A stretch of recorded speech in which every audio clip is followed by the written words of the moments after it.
Ba ba ba ba ba ba ba ba ba ba ba ba. Yeah, Rizel, that kind of sucks. Twitch does sometimes like, oh, were you on a stream watch streak? Well, fuck you. Because Twitch is stupid like that. How is everybody? Everybody. Na na na. Everybody. I'm already getting hit with a hydrate redeem.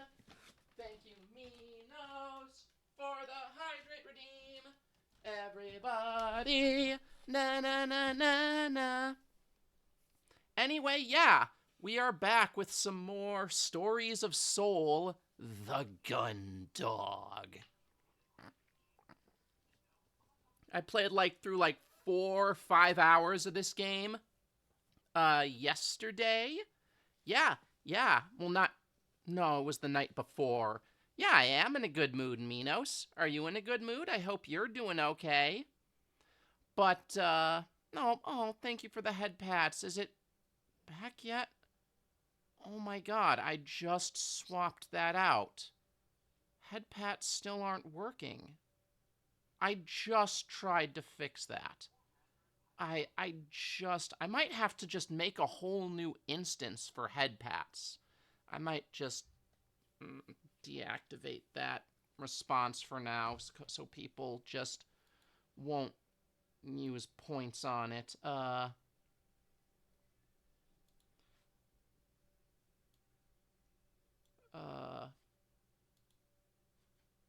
Rewards, drops.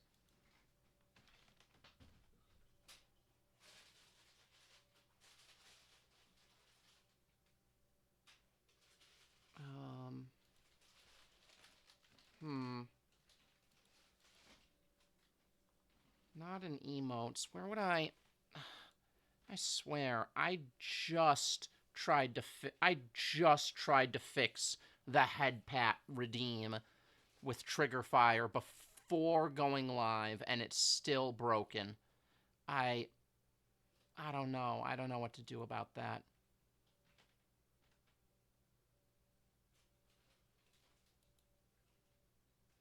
Okay, here we go.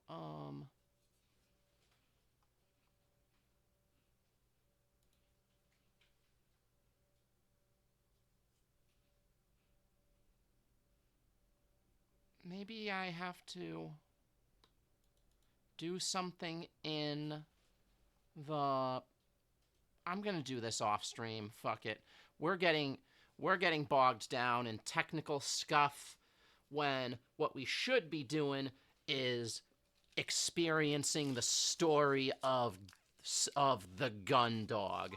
So, I'm just going to get everybody up to speed. Just gonna do short recap on the story of the gun dog. We are a security officer, also one of a few survivors from a mecha squadron from a disastrous battle, and basically we're on this small patrol craft with our girlfriend, and also the guy who hates our guts from our squad, blank, because we had a malfunction during the battle. So we were stuck in, the hangar while the rest of our squad went out and, got killed. So that was the intro, sort of like the prologue. Then there's, a time skip, and 4 years later, we're now a security officer on a patrol ship. And we go around the ship, we meet all the people. And as we're on patrol to meet up with this vessel, the O'Brien, our ship just goes completely dead in the water, no power, no anything, and we're all just in danger of suffocating. So we had to run around the ship, go on a fucking spacewalk in a spacesuit and everything, trying to fix everything. I think it was this. I can barely see. This was the... Yeah. We had to get everything back online so that we wouldn't die in the middle of the ship.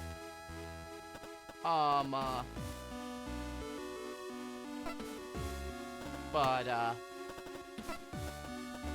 let's go to the mess hall. As you walk by the mess hall, okay, so yeah, we did that. We saved the day. Our girlfriend passed out because of, weird reasons. Like, some sort of EMP or something must have hit our ship, and she just passed out. But yeah. Managed to restart the computer, managed to restart life support. The ship's engines, however, are still offline. And so, as you walk by the mess hall, you stop to take a look inside.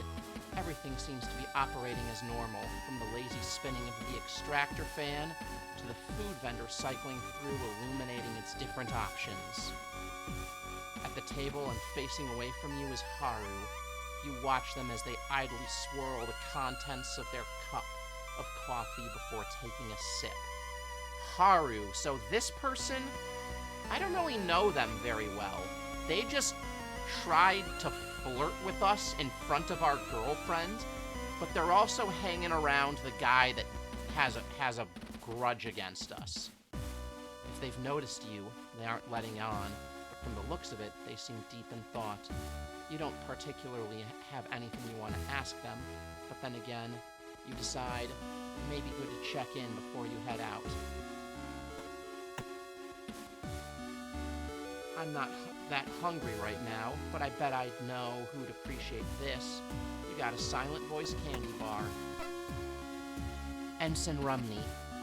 Oh, nary a care. What's going on? What's a hero like you doing stopping by the mess hall? Hanson told me he was taking you for a ride over to the O'Brien. You picking up snacks for the trip? I was just checking up on some of the crew before I left, making sure everyone's doing okay.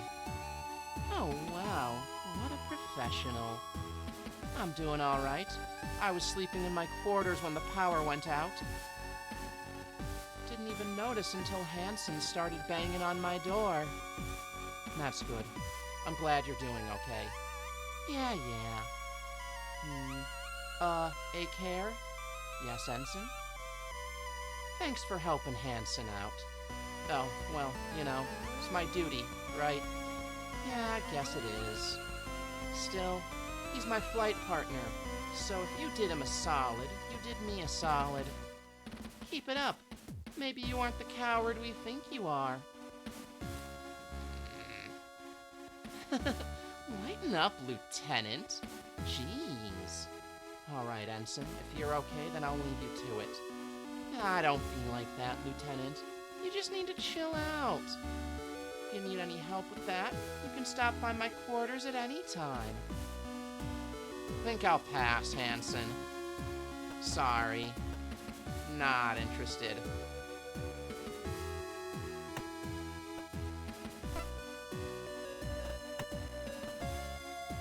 Let's go to fire control. As the door to fire control slides open, you're met with the familiar sound of tinny music escaping from Dylan's oversized headphones, letting you know that the gunner is at his station. Looking around at all the illuminated screens and flashing readouts, it appears that everything here is back up and running as normal. Although there's so much information on display, you've got no idea if that's a correct assessment. Leaning slightly to catch a glimpse of Dylan, you can see that he's currently zoned out in appreciation of the track he's listening to, oblivious to your presence. Knowing that he would have recently had his personal sanctuary intruded upon by both Lieutenant Lord and the Chief, it feels cruel to disturb him, but your years of being a security officer kick in, and you find it hard to resist the urge to check in. Hey, Dylan? Warrant Officer D's. D's nuts! Yeah, I'm making that joke again. Dylan! Yes, latest report. No update on the... Oh, hey, Lieutenant. Sorry about that. I've just had the Chief and Lieutenant Lord crammed in here with me shouting at each other about finding the O'Brien. That is a lost ship that went dark that we're trying to find.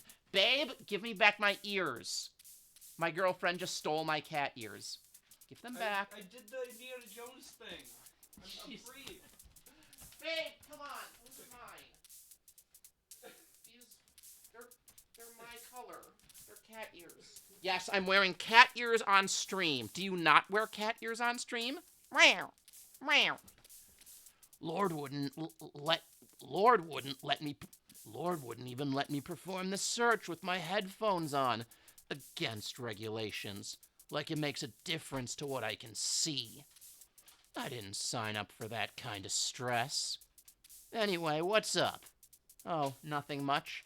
I just thought I'd check in on you, see how you were doing after everything. You know me, Lieutenant. As long as I get to listen to my music, it's all good. And, as long as Lieutenant Lord never comes in here again, I guess. Lieutenant Vanessa Lord is a piece of work, I had noticed. And she wants to do a little mutiny against, Captain Bartermuse. Thinks she's more competent. But also is kind of a jerk. Like, she was a jerk to us. Ugh. What about you, ma'am? I heard that we've got you to thank for getting the gun dog back on her feet. You doing all right? Yeah, I guess so. I've been too busy with running a sweep of the ship to stop and think about it, really. Well, with needing to do a spacewalk and all, rather you than me, Lieutenant. Closest I want to get to space is seeing it through these monitors. Yeah.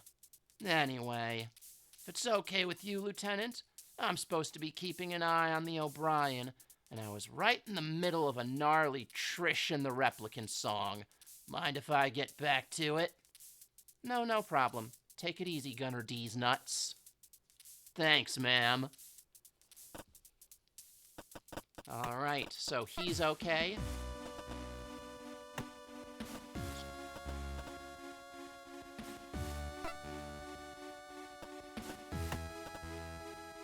Nobody in here. Foresight thoroughfare. Let's check in on the hangar. As the ship's gravity disperses, you slowly float down the final few steps leading into the hangar. Oh, wait. Am I supposed to... Its expanses are filled with noise and motion rather than the usual mere silence and stillness. You see Dalton floating from one segment to the furthest, armored frame for another, clearly in the process of carrying out his pre-flight checks. As he... I think I was supposed to maybe run to the sick bay and give Cassandra the chocolate bar first. As he arrives at each new part, he opens an access panel, checks the hidden machinery and mechanisms underneath, and then slams the panel closed, occasionally stopping to take one tool or another from his belt to apply adjustments to the frame's inner workings. Alongside the erratic slamming of panels and whirring of electronic tools coming from Dalton, you also hear the back and forth bickering between Hansen and Vanessa. You watch as Hansen, donning his flight suit, snaps at the lieutenant, and then kicks off into the empty space of the hangar, swiftly followed by Vanessa, who does not let up on whatever it is she's trying to discuss. Glancing at your watch, you see that it's almost the scheduled time to depart and start the mission. No use putting it off any longer, I guess. Well, let's put it off a little bit longer. Let's go to Central Hub and go to the sick bay. The elevator doors slide open, and you raise your hand to shield your eyes from the aggressive glare of the sick bay's powerful lighting. As you've come to expect, the strong scent of clinical disinfectant pervades the room. As harsh as it is, it's infinitely preferable to the powerful odor of the captain's quarters. Scanning the room, you see that everything seems in order. The doctor sits at his desk, absorbed in his data pad. All the medical supplies are carefully arranged in their cabinets, and the surgery wing continues to look immaculate. The only thing out of place is... There she is! Mary! Cassandra, who had been idly laying back on one of the beds playing with her hair, had seen you the moment you'd stepped into the room and swung her legs around to the side of the bed, launching herself off of it and towards you. This is our player character's girlfriend. I heard all about how you'd... Ah! Whoa, Cassie, careful! You dart forward just in time to grab her before the stumble she'd taken turns into a fall. All right, let's get you back to the bed. Thanks, Nary. In one swift motion, you scoop Cassie up in your arms and carry her back to the beds, setting her down on the one she'd just been lying on. Okay. I think I could make that journey on my own, you know. Well, better safe than sorry, right? Still looking after me after everything you've done already? My hero. Your cheeks go flush and you look away for a moment. The captain's acknowledgement of your actions had been so perfunctory that it had barely registered, but Cassie's wholehearted praise has you suddenly feeling sheepish. She is a cutie. She is also gremlin. She has big gremlin energy. Like, when she introduced us, she did like a whole pretending to put a gun to our back, like, you're in violation of security protocols. Stick 'em up, punk. And we turned around and it was our girlfriend playing a prank on us. Doesn't pick up after herself. Always gorging her mouth on sweets. A gremlin and a cutie. And yet, she is the lieutenant commander. She's like the second in command of the vessel. The captain's acknowledgement of your actions had been so perfunctory that it barely registered, but Cassie's wholehearted praise has you suddenly feeling sheepish. No, it wasn't a big deal. It was just what I had to do. I'm sure anyone else would have done the same thing if they were in my position. Don't sell yourself short, Nary. It is a big deal. Saving an entire crew from a complete system failure with no chain of command isn't exactly something that we get trained for. Plus, I didn't hear about anyone else going on a spacewalk from one end of the ship to the other to get the equipment they needed. Doing all that doesn't make you a hero. I don't know what does. You smile and look back to Cassie. As self-conscious as you feel being called a hero, your assessment of events isn't wrong. Thanks, Cassie. I'm pretty sure I should still be thanking you, Nary. I don't think Vanessa could have carried me down here like you did. You bite your tongue at Cassie's mention of Vanessa. You had a strong feeling that Vanessa wouldn't have even tried. You push the thought from your mind. You don't have much time with Cassie before your mission is due, and the last thing you want to be doing is thinking about Vanessa. Don't worry about it. How are you doing anyway? Oh, me? I'm doing great, aren't I? I'm doing great, aren't I, Doc? Although he doesn't look up from his data pad, you see a flicker of recognition on the doctor's face. No, Miss Quinn, you are not doing great. Huh? You had a sudden and intense migraine, followed by an unexplained, extended loss of consciousness, which in turn has been followed by a persistent and ongoing headache. I would not look to describe your condition as great. Cassie, why didn't you tell me you were still feeling bad? Oh, come on. What are you, my doctor? No, Mrs. Quinn. She is not your doctor.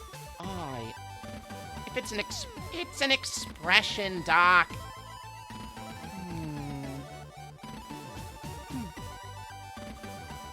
So, I've got a bit of a headache right now. I bet it's nothing. It's probably because I pulled a double shift to cover the captain without eating anything but a bag of chips and 3 chocolate bars. Cassie! Miss Quinn, You'd advised me you'd been sticking rigorously to the Nutri-Shake schedule I'd laid out for.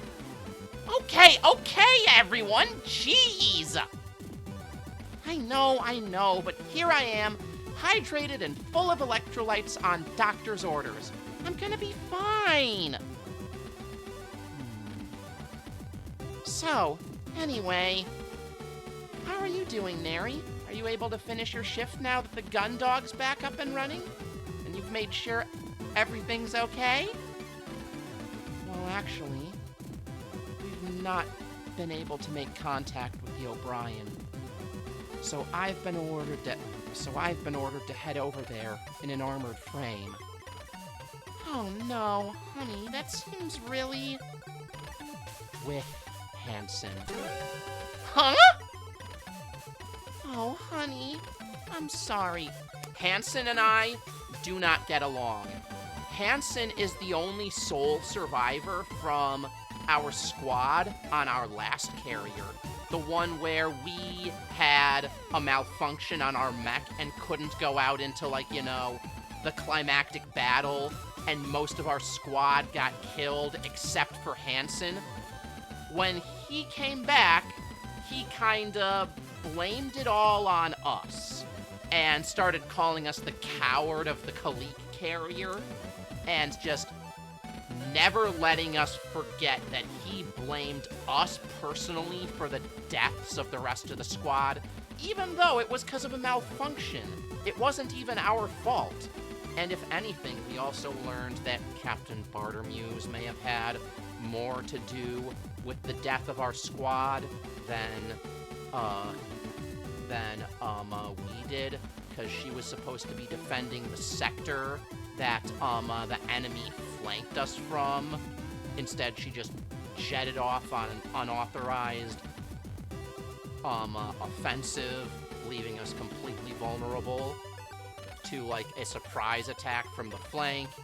And we, yeah, so now we're working with three people on that ship who are connected to that fiasco on our last carrier. Us, who was just forced to sit on our hands.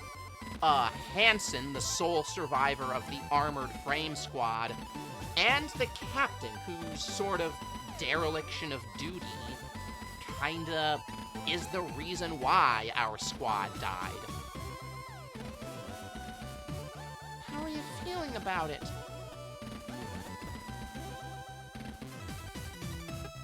I'm gonna save right here. I did save Hansen.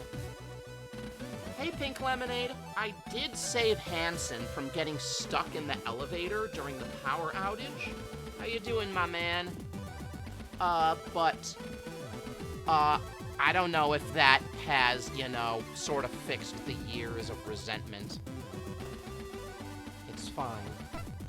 I mean, you mull over the prospect. Traveling in a cramped cockpit with Hansen would never have been your first choice to get to the O'Brien. But then again, it wasn't like there'd be room for you two to come to blows in there. At the most, there'd probably be some uncomfortable conversation. Anything he'd try would probably happen once you got back to the gun dog. It'll probably be fine. I know that if there's one thing he takes seriously, it's his piloting. I don't think he'd start a fight whilst we're sharing the same cockpit or anything. There you go. It won't be too bad then. Besides, once you're on the O'Brien, you can just get to work helping the other crew and ignore him. Well, that's the other thing. Oh, that was me. Well, that's the other thing. Huh? It looks like whatever happened to the gun dog has happened to the O'Brien. Since we've not been able to identify any activity coming from them, there's a good chance that their crew hasn't made it. Oh no! Hey, come on. They may not have got their ship back up and running, but maybe they've got their own savvy chief engineer who has figured out a solution that keeps them all safe. And on top of that, if they're really lucky, They've got their own heroic security officer who's saving the entire crew right now. Yeah, you're right. I'm sure it'll be fine. You do your best to match Cassie's enthusiasm, but you hadn't forgotten the chill in the air of the gun dog just before you got it back online. One of the first signs that a ship wouldn't have been able to sustain its crew for much longer. That had been over 3 hours ago. Hey, Nary. Whatever happens, it'll be all right. You've already done incredible things today. Way more than anyone could have ever expected. You're gonna be all right. Thanks, Cassie. Besides, you said you'd book us tickets for that new water park in Europa Cluster. I'm not gonna let anything happen that'll stop us from going. Now get out there and nail this mission, Lieutenant A-Care. Yes, ma'am. Oh, hey. By the way, got something for you. Why not? Hey, what are you still doing here? Don't you have a daring rescue to pull off? Well, I just thought I'd check in one last time before I left, make sure you're really okay. Ah, you sweetie. But I'm fine, really, totally fine. Not fine. I am currently under supervision to assess the extent and potential causes of any ailment that I may be suffering from. However, my condition is currently stable and does not appear to be life-threatening.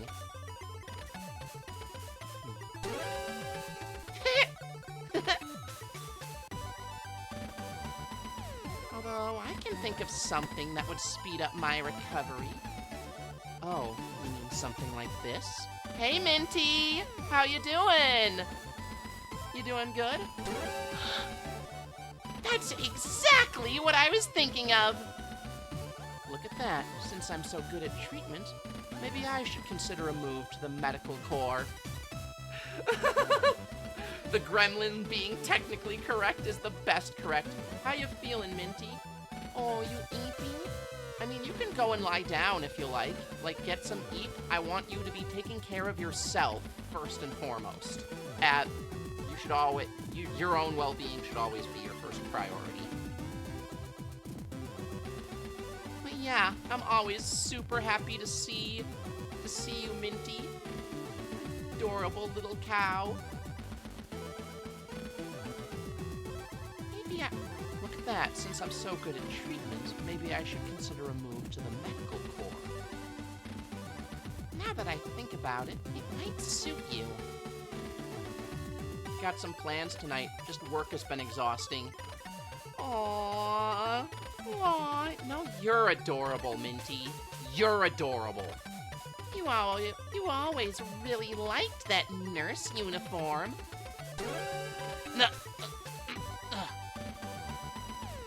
But now that you've solved this medical emergency, you focus on getting ready for your mission.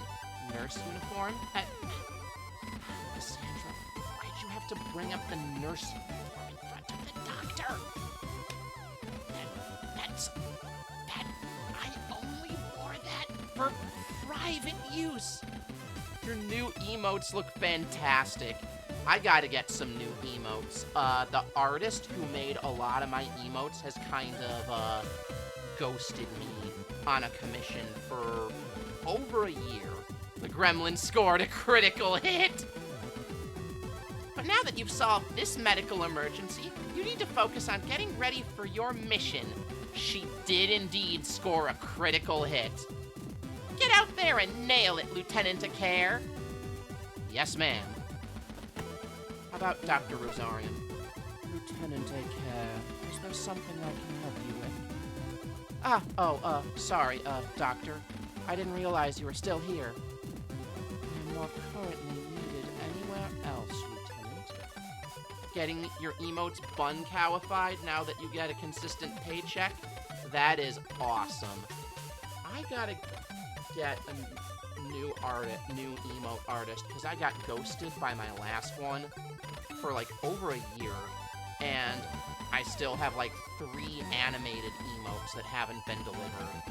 But, you know, I'm not expecting them ever, so...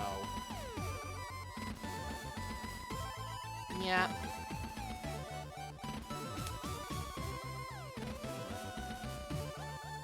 Currently not needed anywhere else, Lieutenant. Yeah, of course. As you're still here. Okay, that might be cool. I'd appreciate that, Minty. As you're still here, I assume that you have a medical requirement. Oh, no, I was just going.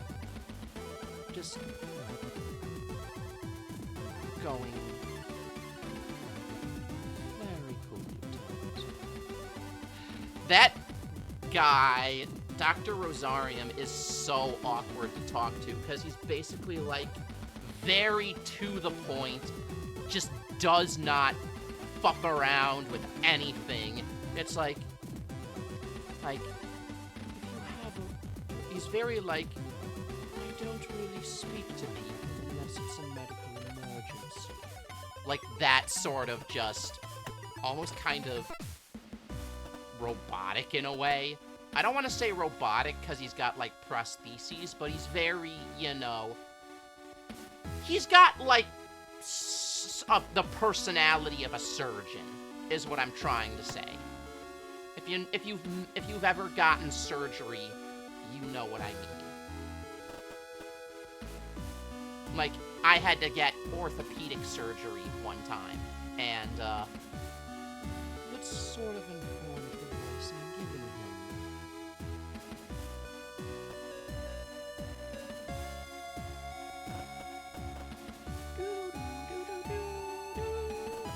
Okay, let's go to...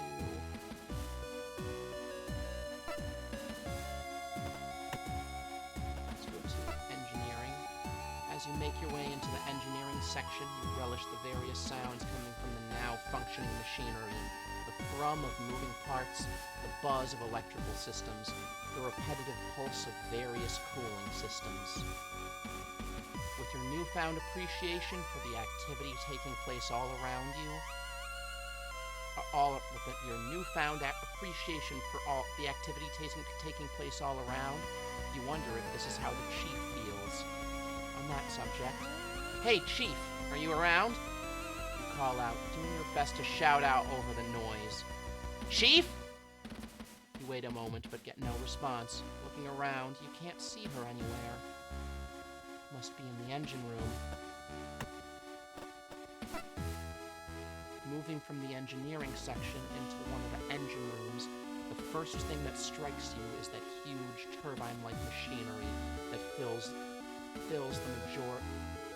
The first thing that strikes you is that the huge turbine-like machinery that fills the majority of the area is now still. You got so used to their constant motion and regular thrum that after your first few security reviews, you'd stop noticing it. It's like living next door to a train line. I have a public transit track that runs right by our apartment. It's on the opposite side of our building, but we still hear it sometimes from our bedroom window. And it's just, after a few years here, it just kind of becomes background noise. But now that now you got so used to their constant motion and regular thrum that after your first few security reviews you stopped noticing it. But now that it was absent, the stillness of such a fuck. The stillness of such a God damn it! Got something caught in my throat. The stillness of such a huge space made you uneasy. I might need to do something about how... The only saving grace was that this cavernous structure of the engine room was no longer filled with the sound of the engines. You could hear the Chief's analytical monologue echoing across across the expanse. You wouldn't have to do much more than follow it to its source to find her. Okay, Minos, I feel like you might like the chief. Because...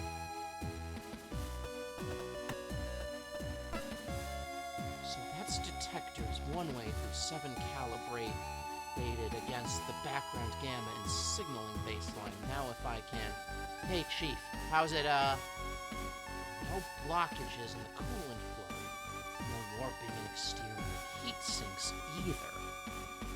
Chief! Oh, it's you, Lieutenant Decare. Don't you have a mission to be getting ready for? Well, yes, but I thought I'd check in on how you were doing before I had to leave. Oh, well, everything's as fine as it can be down here. The loss of power didn't do any damages as all the fail-safes for a hard shutdown kicked in. So because of... Not the, ship, Chief. I wanted to check in on you. I'm fine, Lieutenant. I just need to get these engines back online. I would have had them online already if Lieutenant Lord didn't have me waste all that time finding the O'Brien. Once I told her that we could find them using the infrared targeting sensors, she should have left it up to Gunner D's and let me get on with things. I could have got back to figuring out what's causing the problems with our long-range communication systems by now. Maybe even... That's something else I wanted to ask, Chief. What was happening between you and Lieutenant Lord on the bridge?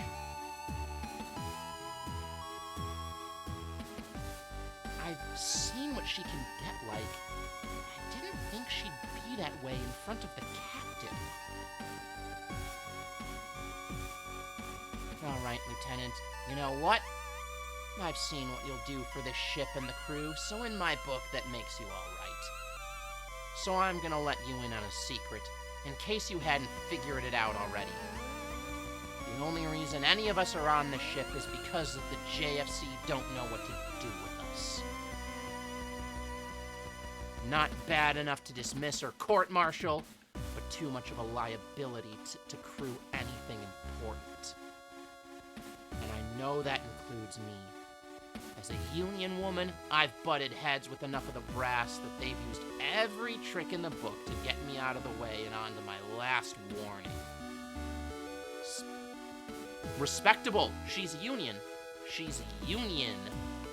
Respectable. So when Lieutenant Lord realized how pissed the captain would be that the engines hadn't been reactivated, she threatens to pin this whole mess on me. That she'd report the decision to delay the engine's reactivation as mine if I didn't back up her story. So she blackmailed her. The whole thing makes me sick. Some of us actually have important work to do and don't have time to be playing games with the crew to worm their way to the top. As much as I hate going along with it, I'm stuck for the time being. Jeez, I didn't realize that Vanessa could be so... She was discussing borderline mutiny with us. I didn't realize Vanessa could be so... But don't worry about me, Lieutenant. I'm a big girl. I can look after myself. I'll figure out some way to deal with her. You just worry about getting back from the O'Brien safely. You hear? Thanks, Chief. Don't mention it. Although, one thing, Lieutenant. Yes, Chief? Don't interrupt me when I'm clearly in the middle of something extremely important! Ah, yes, Chief. Now get out of here! Yes, Chief. All right. I will take that as an order. Listen. Chief Mackenzie Cathays can boss me around whenever she wants.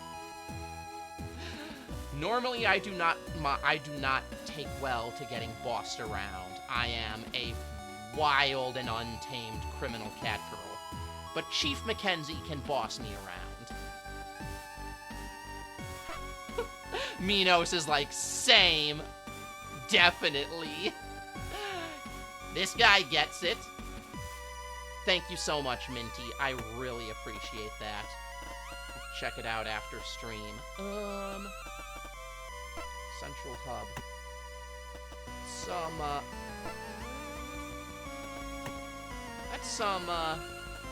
Oh yeah, this is our captain. The one who, she was, like, drunk. She was drunk while she's kind of lax in, like, you know, formalities and all. While she does have, like, while she is a capable officer and is, like, and can take on command, she did abandon her position during the battle 4 years ago, which led to our squadron getting wiped out, basically going on an unauthorized offensive, which resulted in a lot of casualties for the Jovian fleet. And just now, when the ship's power went down, she was not able to provide us with, like, you know, the manual computer reset codes to get the emergency backup systems back online, which should have gone online automatically, and it's very, very strange that they didn't. The reason why she could not have stepped up in that crisis, and why Vanessa Lord, Chief Mackenzie, and ourselves had to do everything, is because she was drunk. So, capable officer, maybe not the best officer. But she does look like this, so she can't be all, she is hot, but I kind of have, our character kind of has an issue with her. Yes, Lieutenant, can I help you? You thought you'd know what you wanted to ask the captain, but in the moment you find the words catch in your throat, and you're suddenly unsure of yourself. You've got a lot of questions and not a lot of time. It doesn't help that some of these questions are more dangerous than others. I've a mission to prepare, and you need to be boarding that armored frame with Ensign Cruz soon. I have no idea if that's how C-R-W-Y-S is pronounced. How is that pronounced? Is that like Welsh or something? Should I have been giving him a... That's not a Welsh accent. That's an Australian accent, mate.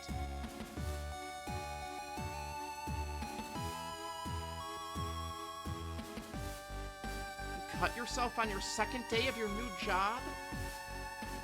I'm so sorry, are you okay?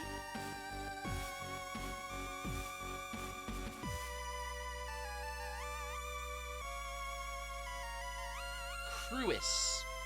Welsh for cross. Cruis. Okay, I should have looked that up in the last session. I have a mission to prepare, and you need to be boarding that armored frame with Ensign Cruis soon. If you've got something to say, I suggest you do so quickly. I don't have a lot of time to complete this mission plan, so I can't talk with you for long. Based on the captain's terse response, you decide you should focus on the one thing that's most important to you right now. I can only ask one question.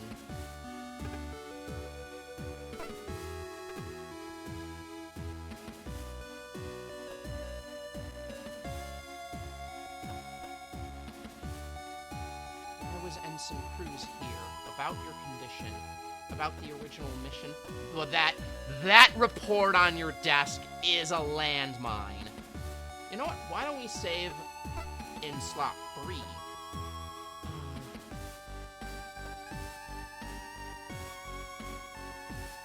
About the original mission.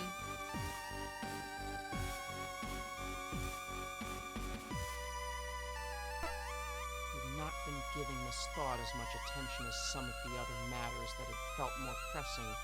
with Cassie in the sickbay and the thought of the gun dog remaining in what could be extremely dangerous territory didn't sit well with you. It's regarding our original mission. Based on current events, once we secure the O'Brien, what will our plan be? Well, Lieutenant, the gun dog's task was to provide backup or support as necessary. So what happens to that plan largely depends on what's happening aboard the O'Brien. If the crew are as resourceful as you and are alive and well, let me do that line again. You work in a knife factory. Your manager cut himself during his interview. Be careful. Be careful. If the crew are as resourceful as you and are alive and well, our task will be to get the O'Brien operational again. From there, we'll do our best to identify the source of whatever happened and alert JFC HQ. Of course, if those on board the O'Brien weren't as fortunate as we were, then the threat posed to a single Swift class would be deemed too great, and we'd make our report whilst heading back to more secure territory. Meaning that if everyone on the O'Brien is dead, then our mission is already over. Why do you ask, Lieutenant? Your stomach sinks as a sudden realization hits you. Once again, the outcome you find yourself most hoping for is the one where you're kept away from the action by a turn of fate. But for that to happen, it'd need to be like last time. Last time, 4 years ago, you find yourself almost nauseated at the fact that you trade the well-being of everyone on board the O'Brien for both yours and Cassie's safety. Despite that, you couldn't stop yourself from having that thought. Lieutenant Akan. Oh, no particular reason, ma'am. Just looking to plan ahead. Very good, Lieutenant. Now, if you wouldn't mind, I've got a mission to plan, and I need complete.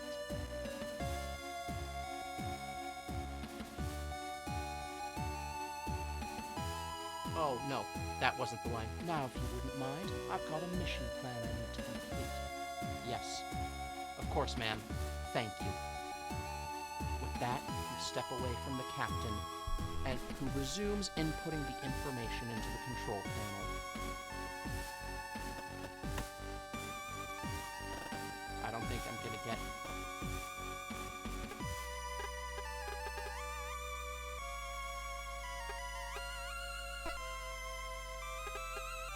I'm gonna save right here,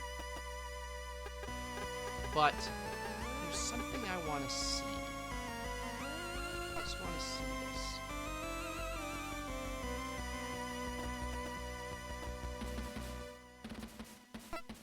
It takes you a moment to work up the confidence to ask the question as the captain fixes her gaze on you.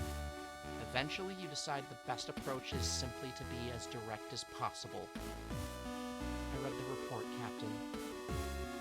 Report, Lieutenant? You draw a deep breath. You come this far. There was no sense in turning back now. It's a knife factory. Mistakes happen. That's... I feel like that's not good. I feel like, oh yeah, it's a rite of passage to cut yourself on one of the knives in the knife factory. Like, it makes sense, but I feel like I just want people to be safe, that's all. Call me a bleeding heart all you want. But hey, I've worked with knives before, I know how it can be. Ask me about the time, like, I had to wear, like, fucking chainmail gloves on my last job, 'cause, you know. I'm not gonna go into detail, but I'll just say that I still have all my fingers. There have been some close calls, though. Well, close as in, it was... Yeah. But yeah, I have cut myself really, really badly, like the tip of my finger, in the past when working with knives. And, yeah, at my last job, they literally had us fucking wear chainmail gloves because we were working with sharp stuff. The report in your desk, man, was there alongside the access codes. The captain looks deep in thought, trying to understand what you're talking about when the captain's expression takes you completely by surprise, her normal look of lazy indifference instead replaced by a savage glare. You feel a chill down your back as the temperature of the whole room drops. She's pissed. What were you doing reading that report? The captain asks you through clenched teeth. It was in amongst the access codes and fell out. You had no business reading it. With respect, Captain, that report, Lieutenant Acare, is not just restricted, it is personal and has nothing to do with you.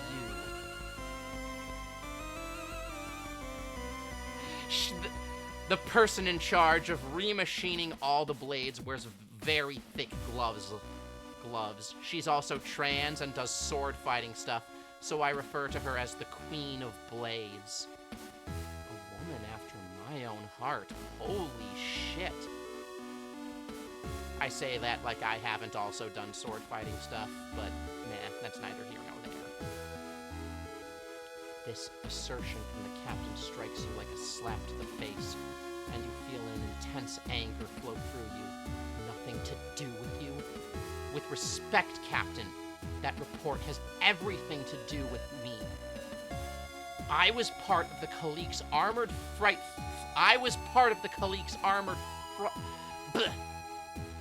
With respect, Captain, that report has everything to do with me. I was part of the Khaliq's armored frame flight, and so was Hansen. You see the captain's brow furrow as she continues to glare at you. Eventually, she stands up from her chair and walks to the far side of the bridge.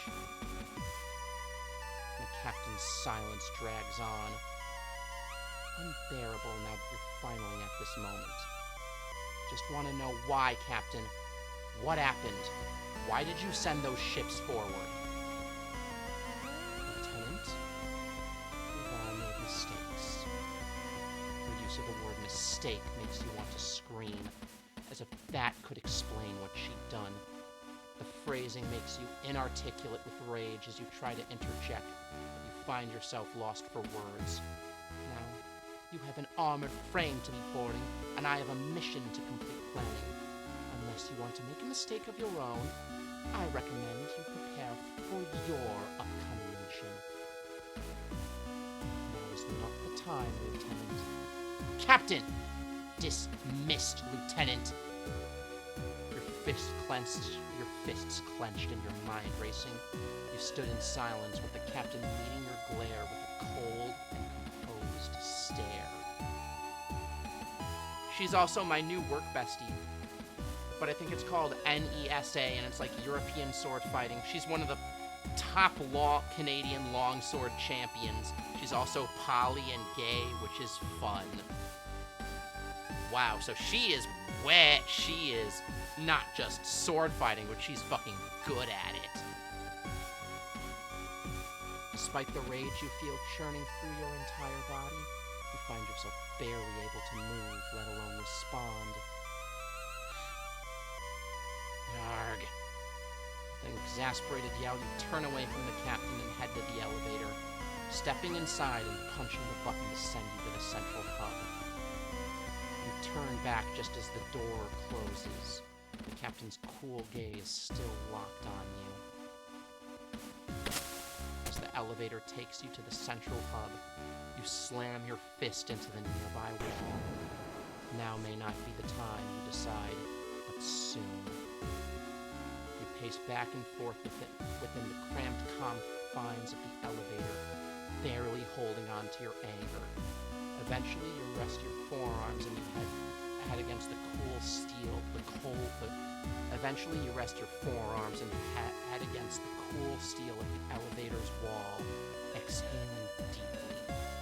I do feel like that was absolutely not the time, but I'm loving the emotion in this. I have a mission to get on with.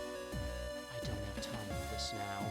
You swallow your anger, determined that the captain won't be able to dodge your question for long.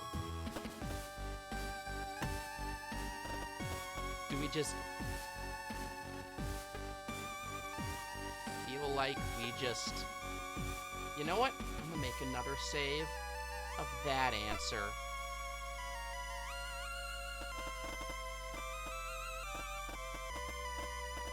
Okay, you know what? We have a mission to get on with, and we're an hour in. We gotta go save the O'Brien, which has gone dead.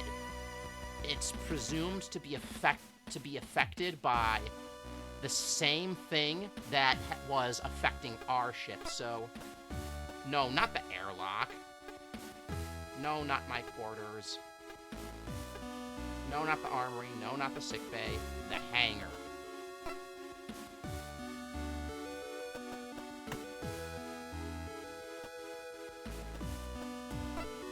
Doing your best not to draw the attention of the squabbling Hanson and Vanessa, you wait until Dalton turns your way and then wave at him, gesturing for him to come over to you once you've caught his attention.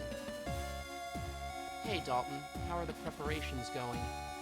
Oh, Lieutenant, preparations are, At ease, Cadet. Yes, ma'am. Sorry, ma'am. Don't worry about it. Everything all right, though? Oh, yeah, everything's fine, thanks. It's just that this is the first time I've actually had to repair an armored frame for a real mission. Every other time has been for a drill or a test or something. I really don't want to screw it up. Hey, take it easy, Cadet. I'm sure you've done a good job. But what if I've done something wrong? Then you and Ensign Pruis would... Slow down a second, Dalton. Sorry, ma'am. No problem, Cadet. Just take it easy. But tell me, have you ever screwed up any of your armored frame drills before? Well, no. Or any tests? No, I guess not. So why would you think you've done something wrong this time? I mean... Aw, thanks, Minty. I'm glad you like my voice acting. I mean... I'm sorry. I guess I was just getting a bit nervous. It's all right, Cadet. We all get a bit nervous the first time we have to do something for real. But I've seen how hard you work and what the Chief puts you through, so I'm sure you've got it all done up to her standards. Thanks, ma'am. Although, she always makes me double-check the actuators. What if I've forgotten the actuators? Oh! All right, he's double-checking the actuators. As Hanson and Vanessa continue their argument, oblivious to your presence, you maintain your grip on the guardrail. It's almost time for the mission, so you could get ready to depart. But if you've got anything you wanted to do before you left, now would be the time. Is there anything I need you to do before I set off?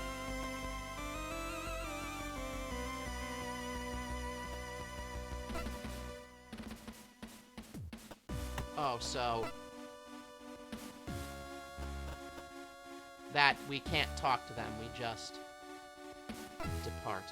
Although the prospect of the upcoming mission makes your stomach drop, you take a deep breath in, hold it briefly, and exhale slowly, calming yourself. Gathering up your resolve, you kick over to the storage lockers near the hangar entrance and remove a flight suit from one, putting it on over your normal uniform. It had taken you much longer to get the suit on earlier. Thanks to that unwelcome refresher, you now slide it on relatively effortlessly. After closing the clasps on the last of the suit's seals, you take the helmet from the locker and tuck it under your arm. turning back to face the main hangar. Hema! I know Hema. I am very familiar with Hema.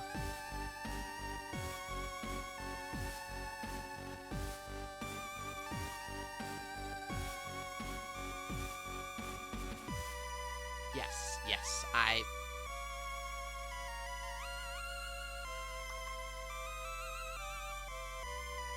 Historical European martial arts. That is Hema. That's something I'm a little familiar with, but it's not really... I guess if you wanted something, like, practical, it's not really applicable to, like... Because you're not gonna be carrying, like... Well, I guess... I guess all martial arts are kind of practical in a way. After closing the clasps on the last suit seals, you take the helmet from the locker and tuck it under your arm, turning back to face the main hangar. Hansen and Vanessa's bickering doesn't seem like it will end anytime soon, so with a weary exhalation you float forward, vault over the guardrail and kick it off, sending yourself towards Hansen's armored frame. Lieutenant Acare, reporting for duty. You announce loudly as you grab onto the shoulder of the armored frame. Stopping in the middle of what she was saying to Hansen, Vanessa turns to face you. She then pushes off the hangar ceiling and heads towards you, not waiting to arrive to begin her lecture. It's about time you arrived, Lieutenant. You're due to depart in a few minutes. What exactly do you think you're doing turning up this close to the mission start time? I'll remind you that I'm responsible for overseeing this assignment, so I won't have your lack of timekeeping impacting the outcome. Now Before she can get much further into her tirade, Vanessa is cut off by Hansen, who floats in between the two of you and into the open cockpit of the Juno. Ensign Crewis reporting. Ensign Crewis ready for departure. This is the guy, the other survivor from our squadron on the Khalik, who blamed us for the death of our squad because our mech suffered a malfunction. He states lazily before disappearing into the armored frame, taking Vanessa's attention away from you and back towards him. And don't forget, Ensign, I'm counting on you. Vanessa calls into the cockpit. If Hansen answers, you don't hear it. Well then, Lieutenant, have you got everything you need for the mission? I don't see you carrying a PST or a guide from the Chief on removing the O'Brien's black box, didn't you? Hey, Lieutenant! The Chief's loud call comes from the hangar entrance, and you see her heading towards you with a large, off-white object under her arm and a manila folder in her hand. As she's halfway across, she launches the object at you. Although you manage to grab it with your free hand, its momentum pushes you back into the armored frame, and you hit it with more force than you'd expected. Oh, we should have remembered to grab that from her in the engine room. It takes you a second to recover. Once you do, you realize that the Chiefs just pitched a briefcase-sized portable computer at you, the PST. You got a portable subterminal. By the time you're able to find its handle and get a grip on it, the Chief arrives at the Juno and holds on to the machine. I had to grab the one you'd left in engineering. I've charged it up, but these devices get pretty thirsty, so it took a while. Ahem. And here's instructions for removing a black box. The O'Briens are swift like the gun dog, so there shouldn't be any difference in procedure as long as you follow this to the letter. Ahem! Ignoring Vanessa, the Chief proffers a manila folder containing a few sheets of paper. Rearranging your hold on your helmet, the PST and your grip on the armored frame When rearranging your hold on your helmet, the PST and your grip on the armored frame, you just about managed to take the folder from her. You got the black box guide. Ahem! You glance back to Vanessa, who hovers behind you, an increasingly deep scowl forming on her face. Before you have the opportunity to acknowledge the lieutenant, the chief lays a hand heavily on your shoulder, returning your attention to her and almost making you drop the folder.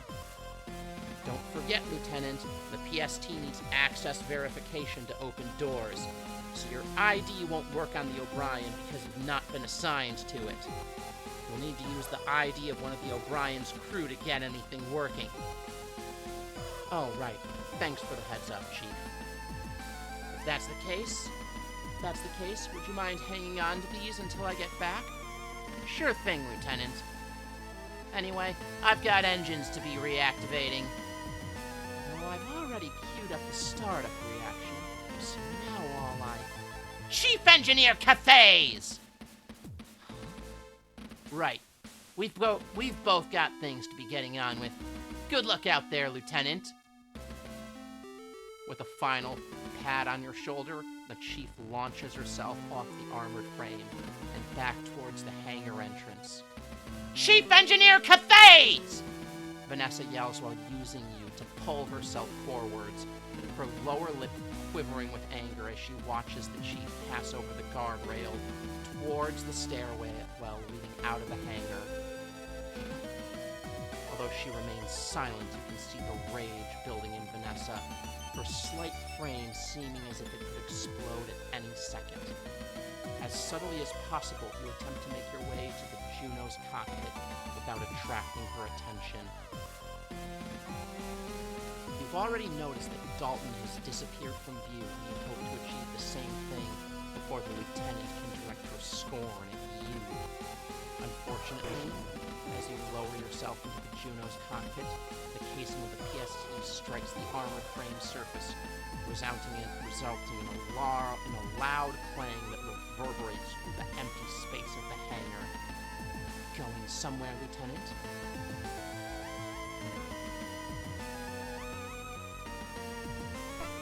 As Vanessa glares at you, waiting for your response, you meet her gaze and keep your eyes firmly locked on hers.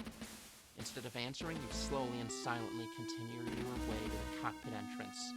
Once there, you turn and duck inside, quickly pulling the lever that closes the hatch beneath you. Don't you dare ignore me, Lieutenant! With the hatch closed behind you, Vanessa's yelling is immediately cut off, and all you can hear is the gentle hum of the frame's subsystems.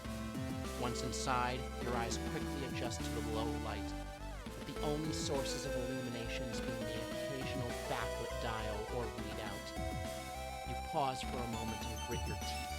This was the first time in years that you've been inside the cockpit of an armored frame. It might be a newer model, but it was pretty much exactly how you remembered it. Snapping back to the present, you do your best to head off the thoughts that you know will follow your reminiscing by taking a look around the cockpit to see where you would be sitting. While the majority of a Juno's cockpit is taken up by the pilot's seat, which sits in the center, mounted on a series of shock absorbers, there is space on either side, which allows for the addition for a temporary passenger seat to be mounted on the pilots. Sure enough, Dalton has attached this fixture to the right-hand side of the seat currently occupied by Hansen. You stash the PST and file the chief gave you at the rear of the cockpit. Once they're out of your hands, you pull on your helmet, fastening your suit's final seals, and then strapping yourself to the passenger seat.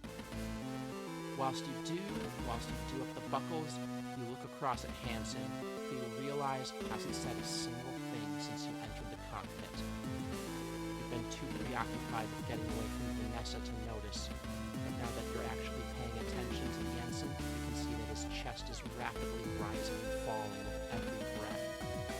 On top of that, his hands both grasp the flight sticks, squeeze them tightly and release them, a motion he repeats over and over. Despite the fact you're looking right at him, he hasn't noticed you. Instead, his focus seems purely on the monitor in front of him. I know what he's going through. Hey, Ensign Cruis. Are you, okay? There's a slight delay, but a second after you ask, Hansen releases his blah, blah, blah, blah, blah. Words. There's a slight delay, but a second after you ask, Hansen releases his grip on the flight sticks and turns to face you. The intense expression he just had suddenly replaced by his normal countenance. What? I was just asking if you were okay. Of course I'm okay. What are you talking about? We're not all cowards like you who can't even launch an AF. You take a deep breath in and exhale slowly as you look away. You weren't sure what you'd been expecting, but at least Hansen seemed like his normal self. Thankfully, any follow-up from him is cut off by Vanessa's face appearing on the comm screen, and her voice on the frame speakers.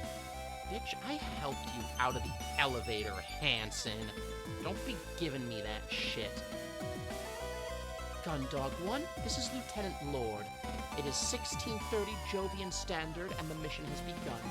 Please confirm that you're ready for launch. Copy that, Lieutenant Lord. This is Ensign Cruis and Gundog 1. All systems ready for launch and waiting on authorization. Understood. Authority granted.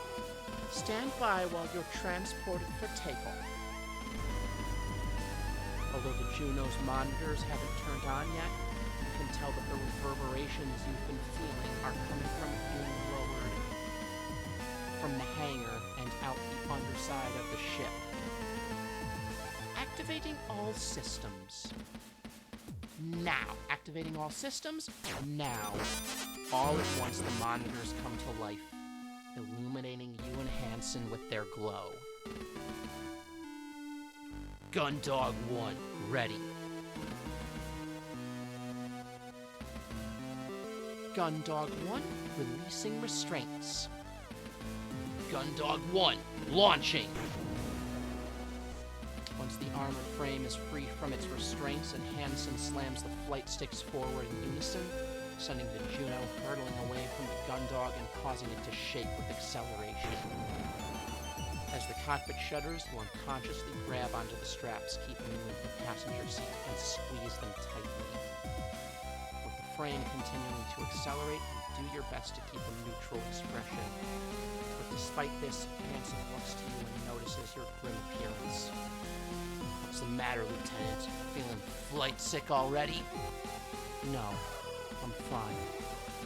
You lie. Sure.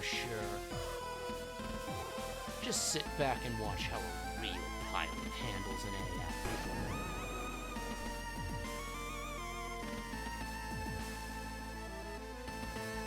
Although you thought Hansen had launched at maximum thrust, he somehow manages to find an extra burst of acceleration, causing the cockpit to shake further. Nothing to help the nausea you feel. If you throw up, ma'am, your helmet stays on. Eventually, Hansen eases up on the acceleration, and the juddering stops.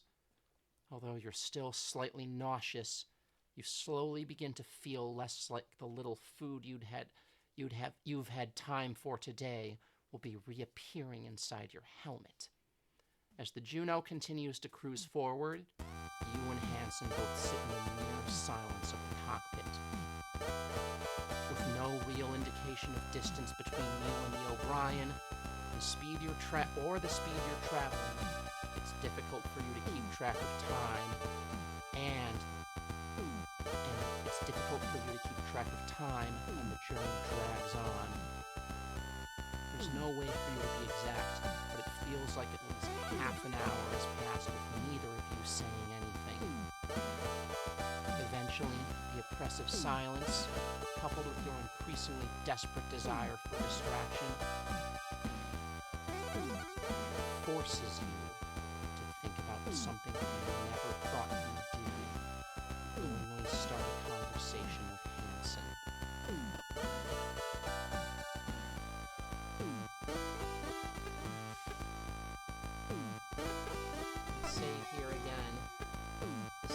save file.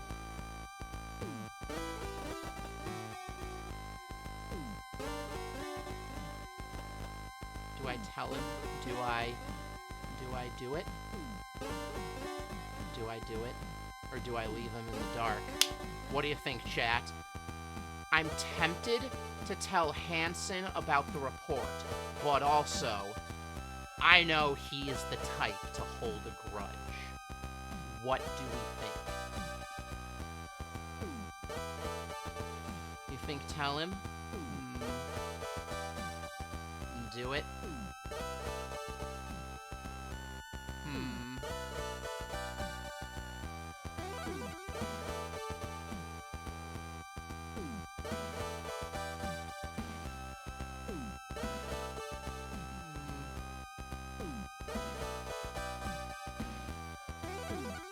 See if he still holds the grudge afterwards. As the two of you continue to sit in silence, he either grows out of it or stagnates as a person, and you watch Hanson making occasional adjustments to the flight path of the Juno. You realize something. When you read the report in the captain's quarters, you've been shocked, hit with a gut punch of realizations. When you read the report in the captain's quarters, you've been shocked, hit with a gut punch of realization. What had happened to you at the battle above Lunar could be traced back to one woman, Maris Bartermuse, your captain. Except it wasn't just you who had been there that day. You weren't the only one who was on board the ship that had been affected by her actions. Hanson had fought for his life as Khalid flight was wiped out around him, and he had to survive in the combat zone for over 12 hours. When it happened to Hanson, what he blamed you for, it hadn't been your fault. Now finally, you knew whose fault it was. The realization hung over you as you grappled with the situation.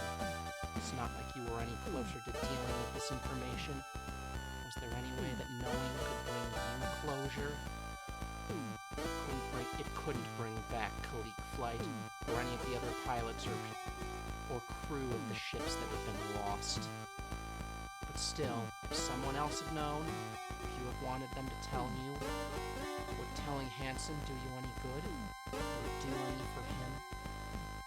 These thoughts almost overwhelm you as you try to wrestle with what you should do, until almost suddenly you just blurt out. When I was in the captain's quarters, I found a report. What? You take a deep breath. We've started now, and there's no going back. You can kind of see his eye, his face, and inside the helmet. I was in the captain's quarters looking for the codes to reactivate the gun dog. I found a report in the captain's desk. Yeah. Okay. Why are you telling me this? It was about the battle of Lunar 4 years ago. As soon as you mention the battle, you hear Hanson take a sharp intake of breath, and his flight sticks creak as he squeezes both of them. In an instant, his whole body goes rigid. It was about the reason the enemy were able to outflank us. Why they were able to break through E-Field. You see Hanson's expression shift into a grimace, but he still doesn't say anything. It was because Captain Bartelmuse, she was Rear Admiral Bartelmuse back then. She made an order that pulled the ships away from our rear defensive line. It left us wide open. It's why... Why the hell are you telling me this? Hanson yells, his fist lashing out and striking the control panel to his left side. Because it was her. She's the reason. She's the reason why we had to deal with what we dealt with. She's responsible. Who cares? What difference does it make? It's this whole time it was... I know what this is. This is just you trying to worm your way out of your responsibility. wasn't my fault. It was... Shut up. Don't try and get out of this. It doesn't matter why it happened. You weren't there. You weren't there when we needed you. You were... It wasn't my fault! Just shut up! This time Hansen's fist connects to the side of his seat that yours is mounted to, making the whole thing shudder and activating the shock absorbers. With that, the two of you fall back in an uneasy silence. This time, though, you have no desire to rekindle any conversation, instead allowing the silence to stretch on for the remaining duration of the journey, with no other sounds beyond the almost imperceptible background noise of the cockpit and the Juno's monitor showing nothing but stars. Your mind drifts, bouncing from thought to thought. The warmth of the cockpit and the gentle vibrations caused by the shuddering of the Juno's engines causes your thoughts to idle and slow. Eventually, without realizing it, you begin to drift off to sleep. You're almost completely gone when both you and Hansen sit upright and fix your attention on the main monitor. Although there's nothing to see beyond the stars and visual indicator, you know that this means the O'Brien is close by. We're here. Hansen mutters to himself as he begins to flick switches on the control panel to his side. You watch silently as he works the pedals and flight sticks to reduce the Juno's speed. Gundog, this is Gundog 1. We've got target lock on the objective. I repeat, this is Gundog 1, and we've got target lock on the objective. Hansen scowls at the communication screen as it returns nothing but static and an indication that it hasn't picked up any incoming signal. He quickly resets the switches on the control panel before activating them again. I repeat, Gundog, this is Gundog 1. We've got target lock on the objective. Do you read? Piece of junk. His foot strikes the paneling underneath the main monitor, causing it to flicker momentarily, but doing nothing to help obtain a signal. With the O'Brien now visible on the screen, you remain silent as Hansen continues to deactivate and reactivate the Juno's transmission system. Gundog, this is Gundog 1. We've got target lock on the objective. I repeat, Gundog, this is Gundog 1. We've got target lock. God damn it, Lord, where the hell are you? Hello? Hello? This time Hansen's fist strikes the main monitor. Thankfully for both of you, the reinforced glass of its screen remains undamaged. You move as far away from Hansen as the restraints of your temporary seat will allow. You always knew he was hot-headed, but that didn't make this any easier to deal with. Hansen continues to attempt re-establishing contact with the Gundog. Each time he does, his efforts are made with the same familiar static. Come on! What's wrong with this piece of crap? Gundog, come in! Ah! Hey, come on, take it easy, you tell him, holding both of your hands up, palms forward, in a placating gesture. Don't you tell me what to do in my frame, nary a care. Hansen snaps back, continuing to flip switches and occasionally strike the controls. Ensign, that's not gonna do any good. Yeah, what do you know? You can barely contain the long, exasperated sigh you feel building inside, but you manage to not express it, knowing it will just set Hansen off more. Instead, you tell him what the Chief told you earlier. Before all this started, the Chief said she was having problems with the long-range communication system. It was causing issues with our transmissions to the O'Brien as well as the targeting system. It's probably not fixed yet. It might have even been made worse when the power went out. So what? We're out here with no mission control? You pause, crossing your arms and shrugging. I guess so. Yeah, of course. Can't expect anything to go to the plan when that ship's involved. This is Gundog 1. In case anyone out there can actually hear us, we're approaching the JFS O'Brien. We're carrying out the visual inspection of the O'Brien now.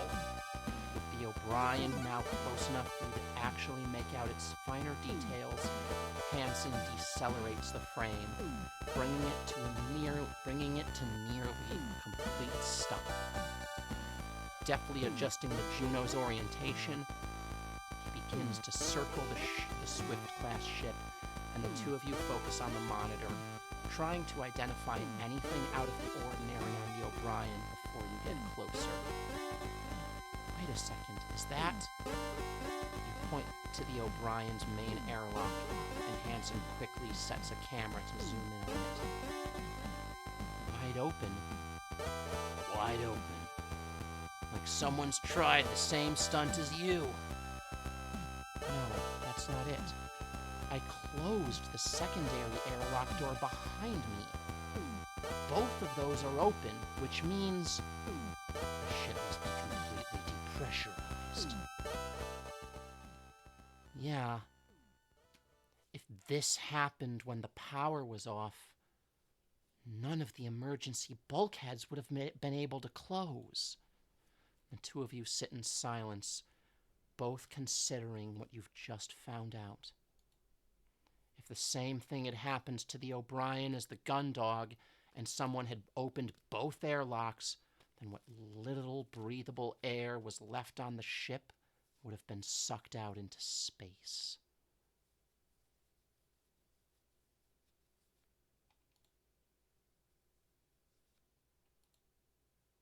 We've still got a mission to do. Come on.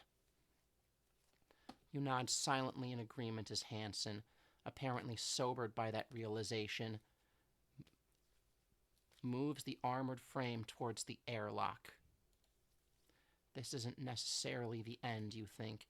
If some of the crew were lucky, they might have been able to get their spacesuits on before they ran out of air. They might be running low on oxygen by now, but... This is Gundog 1, docking with the O'Brien. Not only meters away from the other ship, now only meters away from the other ship, Hansen brings the Juno to a complete stop, and with a surprising amount of delicacy, has it reach out with one arm, grabbing hold of a protrusion from the ship out, and grabbing a... Now with only meters away from the other ship, Hansen brings the Juno to a complete stop, and with a surprising amount of delicacy, has it reach out with one arm, grabbing hold of a protrusion from the ship and anchoring itself. All right, let's go. In a well-practiced motion, Hansen releases himself from his seat's harness, moves forward, and grabs the lever to open the cockpit's hatch. As soon as it opens, you feel the rush of the cockpit's air escaping. Meanwhile, Hansen pulls himself out and steps into the airlock. Having a slightly harder time with the straps on your harness, it takes you a few moments longer to release yourself. Once free, you gather up the PST and the instructions the chief had given you before making your way out of the Juno. The two of you tentatively make your way from the airlock itself to the room beyond.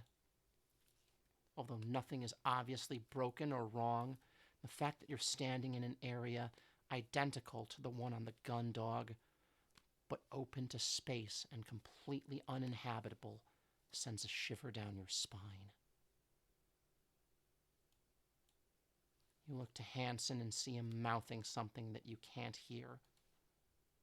You continue to stand there in confusion as Hansen wordlessly gestures at you until he looks exasperated. It takes a moment, but you realize what's going on and reach up to the radio on your chest panel, flicking the switch that activates it. It's about time you figured that out, ma'am. Hansen's voice crackles over your helmet speaker. Unlike the Juno, where the cockpit was pressurized so you could hear each other, you now find yourself standing in a complete vacuum where no sound can travel. So, what's the plan? You turn to survey the empty void of the airlock, The first priority given by the captain was assisting the crew of the O'Brien to get their ship back online. But judging by the current state of things, you weren't sure you'd have much luck with that. The plan, you say to yourself more than to Hansen as you go over the current situation in your mind. That's right, Lieutenant. The plan. Right now you've got rank, so without Lord screeching down our comms line, this is on you. Unless you're after a trip down memory lane and want to sit in the Juno's cockpit whilst I do everything. A mix of shame and anger swells inside you as you bite your tongue to not snap at Hansen with the first thing that comes to mind. Stow it, Ensign. Despite the way he said it, he wasn't wrong. With nothing coming from the gun dog, you were now the highest-ranking officer involved with this mission. All right, the first priority was to assist the crew. It doesn't look like anyone's going to be in this part of the ship, but we still need to try. Since I've used the PST before, it's going to be easier for me to carry out that search. Whilst I'm doing that, you can start removing the ship's black box. You hold up the manila folder that the chief had given you on the gun dog, and Hansen takes it from you, clumsily flicking through it with his gloved hands. It's on the bridge, huh? How are we gonna get up there? Same way I did on the gun dog. Come on. You turn around and head into the ship, eventually arriving in the central hub. Okay then, Lieutenant. Now what? As you walk past Hansen to where the maintenance hatch is located next to the elevators, you take the opportunity to quickly switch your radio off. Tell Hansen exactly what he can do next, then switch it back on. What's next, Ensign, is this. You run your fingers down the seam between the panel and the wall, and quickly find the catch. Unlike the one on the bridge, you're able to fit your suit's fingers into this one, and you quickly release it. As the hatch comes away in your hands, you feel the sensation of air rushing out of the crawlway. Unfortunately, you feel nothing confirming one of your fears you had about the ship and her crew. Placing the hatch down, you turn to Hansen, saying nothing about your discovery, and instead you gesture to the ladder. At the top of the ladder, you'll find another panel like this one that leads to the bridge. To release it, all you need to do is push on the catch from inside. Think you can handle that? What do you think, Lieutenant? You're not dealing with some dumb security officer here or anything. Let a pilot show you how it's done. With a swagger that's only exaggerated by the bulk of his suit, Hansen strides past you, steps into the access tunnel, and heads up the ladder. You take the opportunity to turn your radio off again and tell him what you really think about pilots. Once you're done, you switch it back on in case he sends any transmissions. Now that you've sent him to work, it's up to you to try and find any survivors of the O'Brien and use their help to get the ship back online.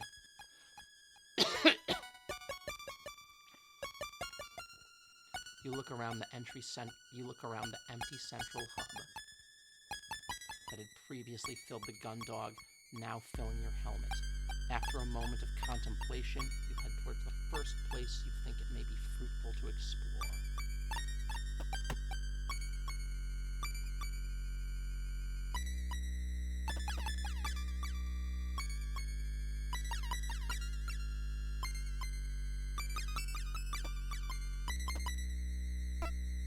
As you move from the central hub towards the darkness of the four-side thoroughfare, a movement catches your eye. You stop to peer into the darkness ahead and catch sight of a silhouette in the distance. Hey, who's there? I'm from the gun dog! You call out using your radio. Oh, to broadcast yourself. We're here to help! Come back! As the figure vanishes into the gloom, you dash after it, eventually arriving at the end of the long corridor that makes up the four-side thoroughfare. Having passed the 2 crew quarter corridors and seeing no one down either, you move towards the end of the corridor.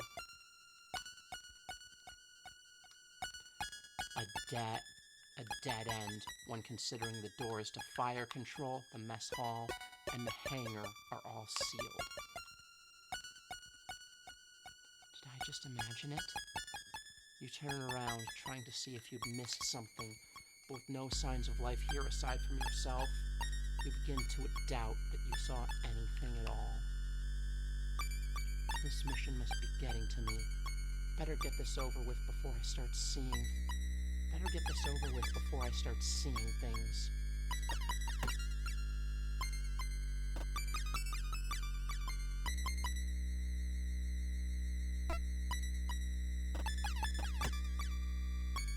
Mark Butte. This is where Hansen Room is on the Gundog. I guess they could be one of the armored frame's pilots. Uskstadt. Based on where their quarters are, they're probably a pilot like Haru. Rory Way. I wonder if they have a junior engineer placement like Dalton. Albany Row. If the quarters are the same as on the Gundog, this must be the O'Brien's gunner.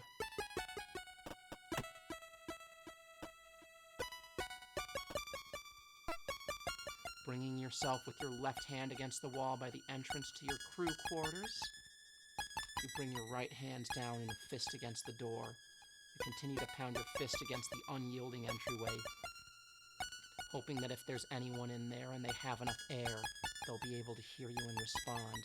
After a few seconds of pounding, you press up your helmet against the door, hoping that you can pick up vibrations of someone returning your signal. You're met with nothing but silence. You stand back and hammer on the door, harder this time. After your fist begins to ache, you press your helmet against the door's paneling, holding your breath and listening out for any signs of activity. With no sign of life, you dejectedly step back, giving the door one final slam with your fist and cursing the silence.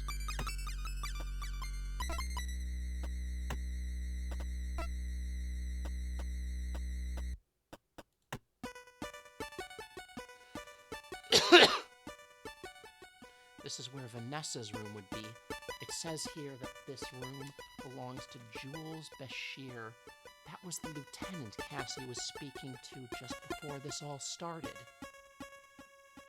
This is where Cassie's quarters are on the Gundog. The nameplate reads Kim Henry. They must be the O'Brien's second in command.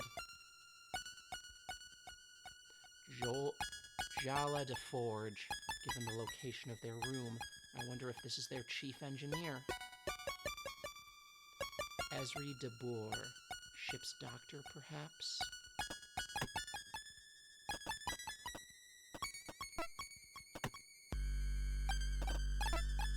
You exhale slowly as you look to the door of the O'Brien's fire control.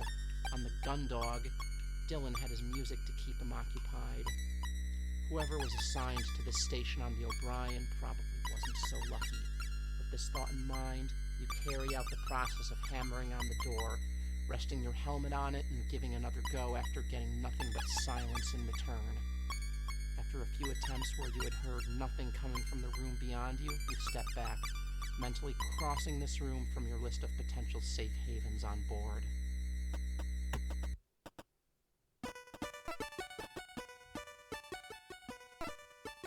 Given the time when the Gundog and presumably the O'Brien had blacked out, you knew there shouldn't have been anyone in the mess hall. Despite this, you also knew that it wasn't uncommon for crew members to disappear from stations briefly to grab a quick pick-me-up or treat, especially if their duty was quiet, and especially if that crew member's name was Cassandra Quinn. You go through the routine of hammering on the door, waiting for a response, and continue to batter it with your fist just in case you hadn't heard the first time. Despite your best efforts, you don't manage to get a response. Check the hangar. As you make your way through the gloom of the foreside, you You absentmindedly knock on the low-gravity warning sign just before the double doors that lead into the ship's hangar. Placing the portable sub-terminal by your feet, you hammer on the doors with your fist, hopeful that if anyone's in there, they'll hear your signal and reciprocate in kind. After around 10 seconds of this, you stop and press your helmet against the door. If there is any noise on there, the vibration should travel through the door and into your helmet, allowing you to hear it. I guess no one's in there. Hey, can you hear me in there? You call out, resuming your hammering at the door when you get no response. Hey, whoever's in there, we're from the JFS Gundog. We're here to rescue you. Can you hear me? There's definitely someone in there. Though you're still not getting an obvious response, the knowledge that someone is in there fills you with a sense of urgency. And you hurriedly set your suit's radio to broadcast. This is Lieutenant Nary Care of the JFS Gundog. We're here to provide assistance to any crew on the JFS O'Brien. I repeat, this is Lieutenant Nary Care of the JFS Gundog. We're here to provide assistance to any crew on the JFS O'Brien. Come on! You slam your fist into the hangar door one more time. Despite the signs that someone was still alive in there, with no way to get into the hangar and no response on the radio, you feel like you may as well be 1,000,000 miles away from them. Picking up the portable sub-terminal, you look from one end of the four-side thoroughfare to another. The presence of a survivor made your need to find a keyboard belonging to a member of the crew all the more urgent.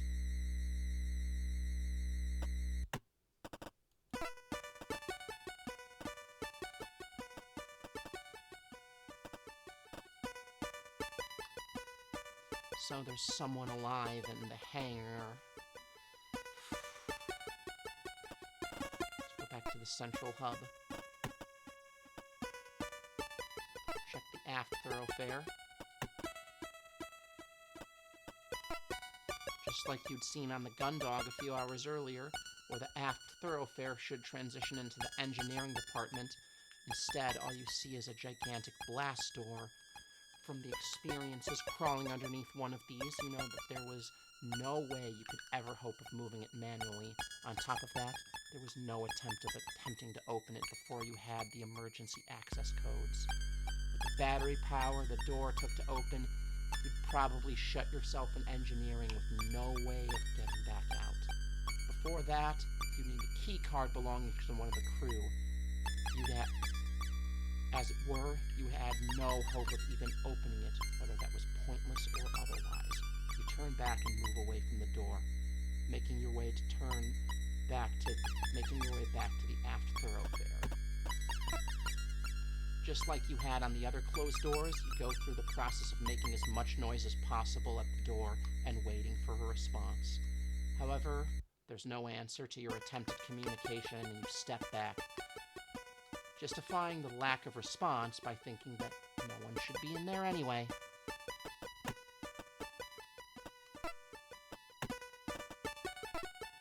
You reach out into the maintenance crawlway and grab a rung on the ladder. Stepping forward, you place your feet onto another rung that you can barely see, and then, instead of following Hanson up, you start moving immediately downwards. As you descend the crawlway, the crawlway eventually becomes completely dark. The only indication that you're given that you've reached the bottom is when you bring your foot down and unexpectedly stomp on a floor panel. Now at the bottom of the shaft, you grope around in the darkness, looking for the catch that will release the panel by the elevator in the sick bay. After a few minutes of sliding your palms around blindly, your suit's glove catches on something. You investigate it with your fingertips to confirm it's what you're looking for before releasing it, grabbing the panel as it falls away and placing it to the side as you step through into the sick bay. With no rush of air to indicate that you depressurized the room, you were almost entirely certain you knew what to expect. What you find goes beyond that. Behind the desk seat to meet those who enter the sickbay, you see the crumpled form of someone wearing a white coat, much like Dr. Rosarium's. You quickly make your way over to them, but as you do, you stop momentarily as you feel something crunching underneath your boots.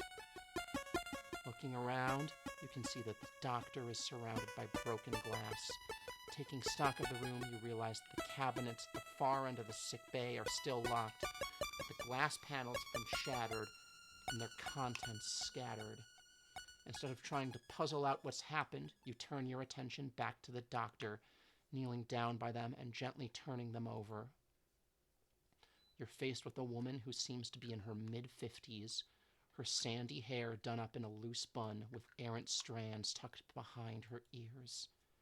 You notice that of the two lenses set into her round, wire-framed spectacles, one is cracked, and the frames sit askew on her face.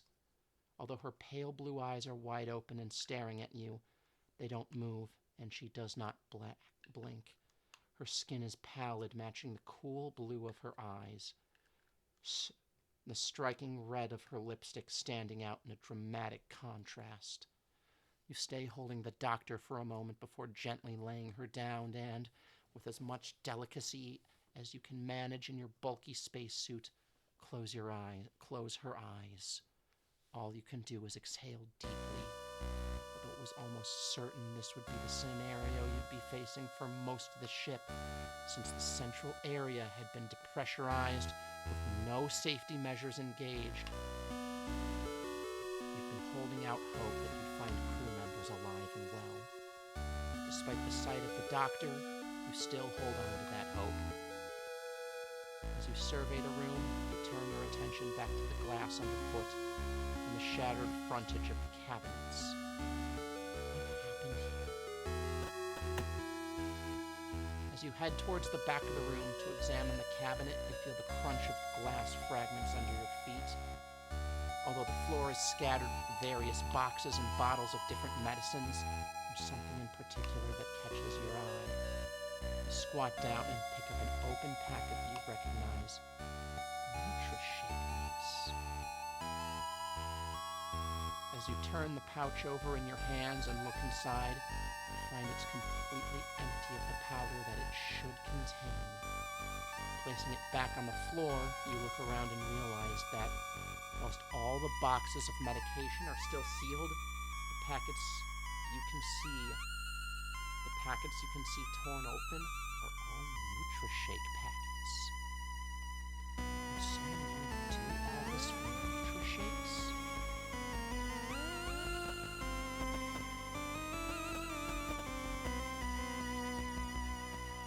All vacant. Could whoever have done this been in here for treatment? There's no one in there right now. No point in opening that door. The ship's doctor. It looks like she was involved in a struggle down here, but I can't tell whether she died before or after the ship was depressurized. Let's head back up to the central hub. To the bridge. As you make your way up the ladder towards the bridge, you find your progress slowed by the bulk of your spacesuit as it catches against various protrusions that stand out from the walls of the shaft.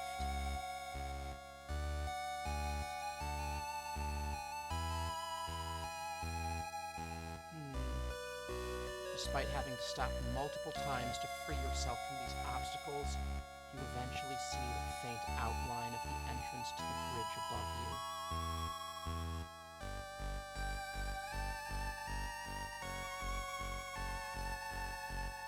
Clearing the remaining distance without incident, you step out from the hatch and onto the bridge. The absence of any signs of depressurization when you removed the panel in the central hub, as well as what you'd seen in the sick bay, had prepared you for what you knew you were about to see. Knowing that you were about to see it, however, did not make it any easier. The station on the left, you see the slumped figure of a young man. From his uniform and general appearance, you recognize him as Lieutenant Bashir, The officer that Cassie had been speaking to moments before the power went out on the gun dog. Unlike when he'd appeared on one of the gun dog's view screens, the man you saw now had clearly suffered what looked like either a small explosion or a massive electrical shock. The front of his uniform was at its best singed, and at its worst completely charred, as well as the skin on his hands and face. You grimace at the thought of what could have happened as you turn your attention to the captain's chair.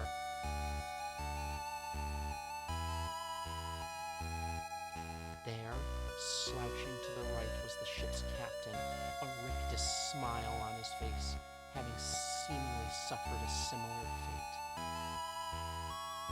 Whatever had happened to these two, it looked like something entirely different to what had happened to the doctor in the sickbay. Although she'd clearly been injured by something or someone, the cause of death for these two looked much more obvious. Although the question remained, how? You paused for a moment. You'd almost put your hand down on the headrest of the captain's chair, but you quickly moved it away. If something had electrocuted these two, then... Pretty grim, right? You almost fall backwards in surprise as Hansen's voice sounds evidently from your helmet speakers as he appears on the far side of the bridge, having emerged from underneath the control station on the right. Easy, Lieutenant. It's just me. What, never seen what a fried human looks like? You take a deep breath in and exhale, catching the breath that Hansen had just scared out of you. Damn it, Cruis. What the hell were you doing hiding underneath there? Following orders, ma'am. Remember the plan? Hansen lazily waves the folder you'd passed to him at you. Wait, these guys look like they've been electrocuted. Based on where they are, did you check? Loosen up, Lieutenant. The power's not on. What's there to check for? You can't help but be amazed at Hansen's cavalier attitude towards the risk of a painful death via electrocution. All right. How's retrieving the black box going? Not bad. I managed to get most of the casing undone, but there's a lot going on in there, and this suit doesn't make it easy. What about you? Find anyone? You turn to look at the captain and see Lieutenant Bashir for a moment before looking back at Hansen. You checked the sick bay and found the ship's doctor. She's dead too. Aside from her, these two are the only crew members I've managed to confirm. It's not looking good. Guess that keeps things simple. No survivors. We get this box, then we get out of here. What? You want to hang around here a bit longer? This was a whole crew, Hansen. Some might still be alive. Guess you better get looking and find out then, huh, Lieutenant? Ease up, Lieutenant. I can say this from experience. If everyone's dead, there's no use wishing they weren't. It's not gonna bring them back. But if you're gonna find them, you should get moving. Probably not much air anywhere left anywhere on the ship, even if they're lucky. With another shrug, Hansen walks away from you, heading back to the control station he was hidden under when you started. Let me know when we're leaving, though, all right, Lieutenant? You circle the captain's chair, looking for anything that can tell you what had gone on when you lost contact, but instead all you see is the stiff body of the ship's captain, slumped to the side and his hands tightly gripping the armrests. As you get closer to him, you see signs that whatever had happened to Lieutenant Bashir had also happened to him. Burns cover where the rest of his skin rests on the metal of the chair, and the back of his uniform shows scorch marks. You take a look at his name tag before stepping back. Rest in peace, Captain Gerard. Can I take his card.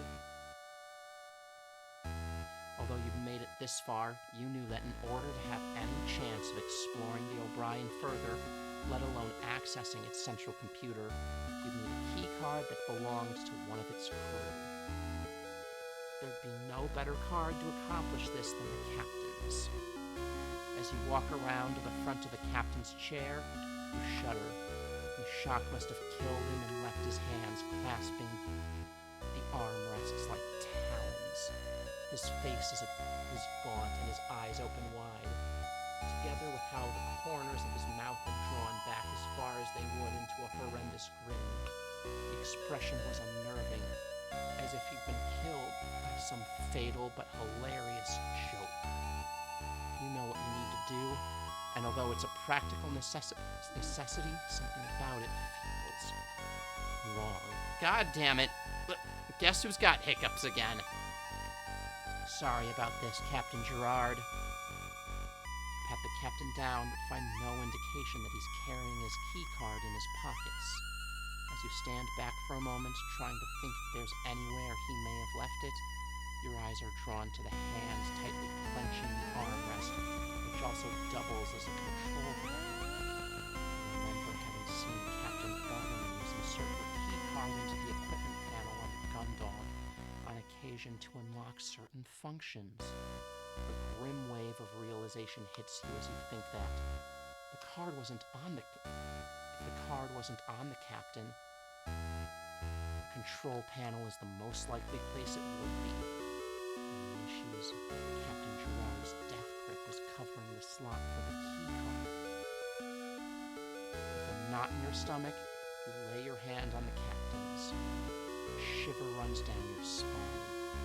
She's starting to squeeze your fingers underneath his palms. When you start pulling up, as you look down, you notice the gleam of starlight reflecting off a piece of plastic by the captain's foot. With a huge sigh of relief, you kneel down and take the card from the floor. Luckily for you, the captain must have dropped it just before he was shot. How's the sound, by the way? Do I sound good? As you pass the card from one hand to another, inspecting the front and the back, you can see that it appears to have all but melted.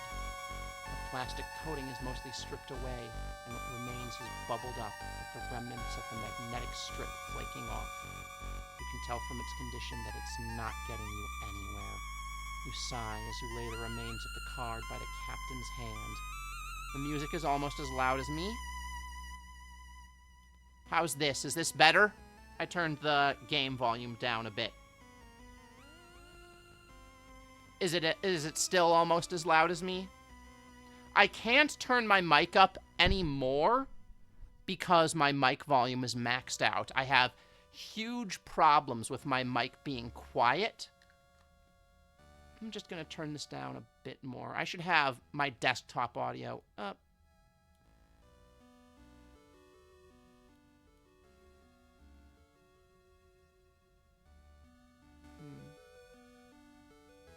It's better? Okay.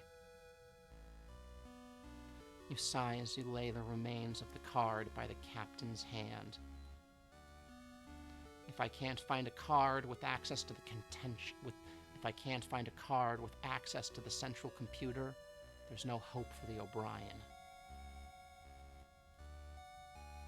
You know that you need to find a key card belonging to a member of the O'Brien's crew to explore the ship further. Ideally, this card would belong to either the captain or someone from operations, as this would give you access to the central computer. The captain's card had been fried beyond usability by whatever happens to him, but maybe Lieutenant Bashir's card had been more lucky. You gingerly move towards the lieutenant and, doing your best to be as gentle as possible, you pat down his left hand and trouser pocket. Feeling nothing through the thick gloves of your spacesuit, you head to the other side of his chair before repeating the same action on his right pocket. This time you feel something. With a sense of unease, you attempt to remove the contents of his pocket while trying not to disturb the body too much. Eventually, but with some difficulty caused by the clumsiness of your spacesuit and your desire to not disturb Bashir's body any more than you need to, You manage to pull out what feels like it could be his key card. And it's also melted. You turn the card over a few times. It's definitely the lieutenant's key card, but it looks like it's been half melted. Not only is it warped out of shape, but the plastic coating is blistered, with the magnetic strip on the back almost entirely peeled off. You can tell from its condition that it's totally useless. You wouldn't even be able to fit any card reader or terminal, even if the surface hadn't been ruined. Great. Looks like this won't get me anywhere. Just like the captain's. Hopefully I can find the second in command. Otherwise, there'll be nothing we can do for the O'Brien. Hansen seems to be at work under the station. I should probably leave him alone. I don't think he'd appreciate my help even if he needed it. What about the doctor's card? Let's head to the sickbay. You stand over the doctor, aware of what you need to do, but not finding the concept altogether pleasant. The bridge crew's cards had been half melted. If the doctor's was in the same condition, you'd need to hope you could find someone else If the doctor's was in the same condition, you'd need to hope you could find someone else whose card you could use. Sorry about this, Doctor. Squatting beside her, you pat the doctor down. Unlike Dr. Rosarium, who wears his lanyard around his neck, you don't see this doctor's key card anywhere. Although the thickness of your spacesuit's gloves make the task difficult, you do your best to be respectful. Eventually, you reach the doctor's waist and feel a protrusion from her side. Opening her white coat, you see an internal pocket, and after a moment spent trying to fit your gloved hand inside, you manage to grab something and pull it out. You got the doctor's key card. Unlike the bridge crew's, this card was in perfect condition. You stand up and read the name on the back of the card, Dr. Esri de Boer. You unclasp a pouch on the side of your suit, deposit the card, and then close it again.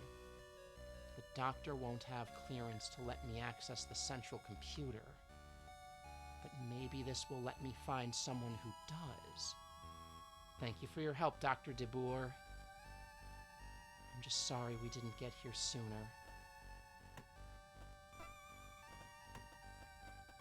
I think priority is the hangar. With Dr. de Boer's key card, I'll be able to access the hangar, although there's a chance that whoever is in there may not be in a spacesuit yet. If I open these doors now, I risk putting them out in the vacuum. There may be something that I missed that could let me get the access codes more safely. It's really tempting to just charge in there and grab them, but I should only do that if there's no other option. I'll have this sorted out soon, whoever you are.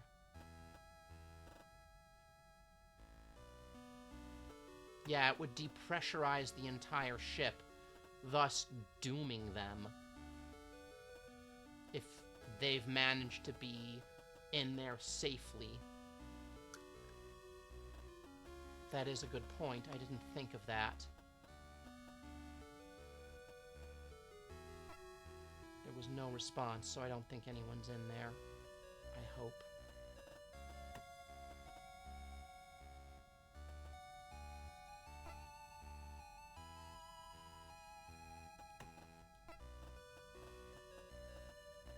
Crew quarters 1.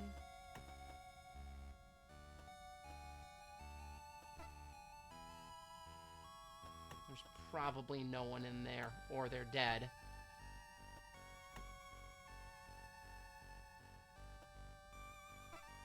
You approach the captain's quarters at the end of the corridor and see the same Jovian insignia as the one on Captain Bartermew's door.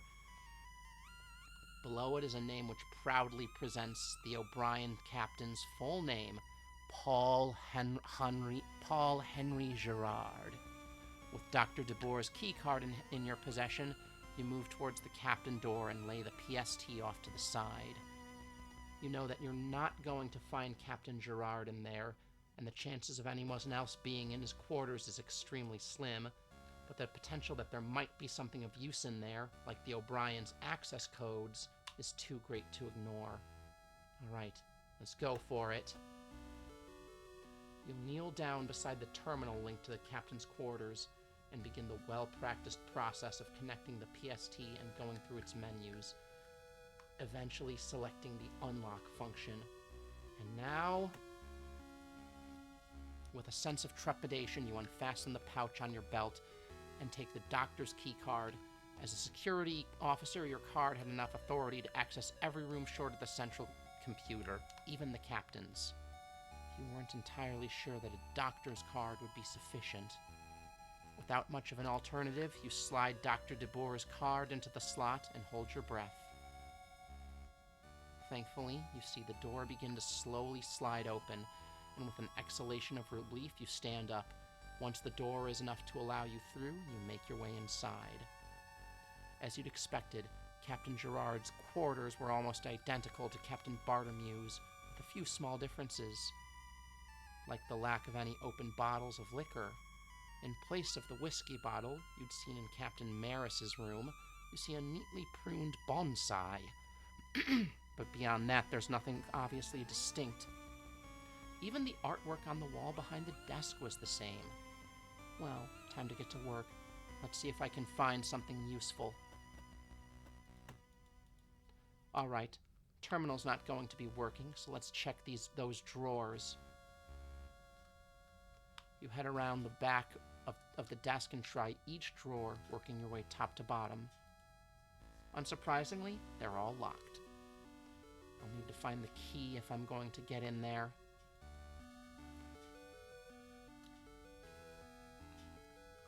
As you head into the bedroom, you take the time to look around thoroughly.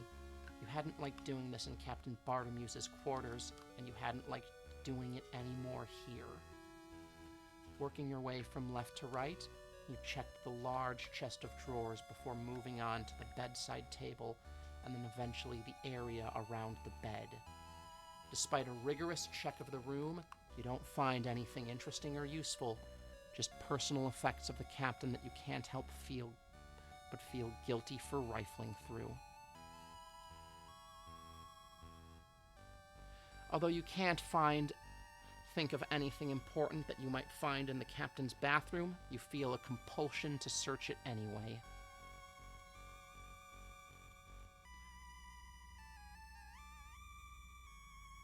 Despite a thorough examination, the only thing you leave with, that you didn't have when you entered, is an in-depth knowledge of the captain's choice of bathroom products.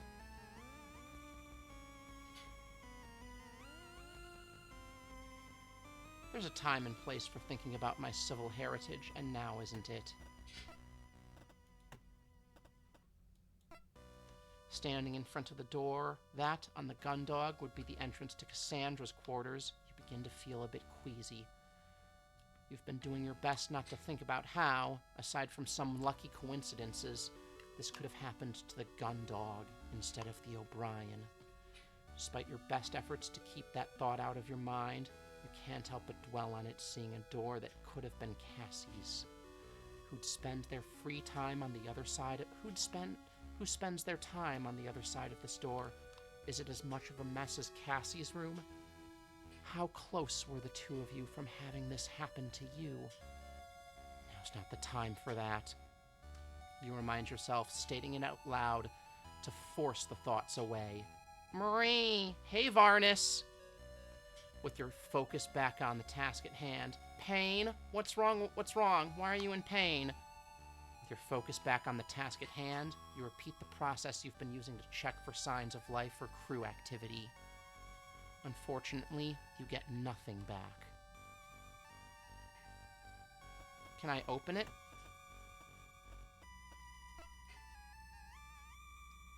There's no indication anyone's in there.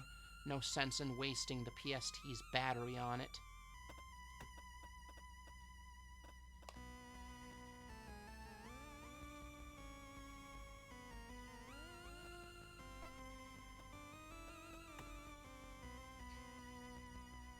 A bed, chest of drawers, a bedside table, pretty much all the same things as Captain Bartomew's quarters, just tidier.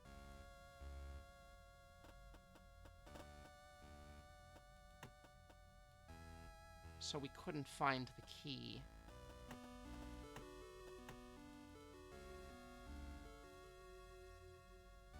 I think I like Captain Gerard's desk ornament much more than Captain Bartermuse's, though.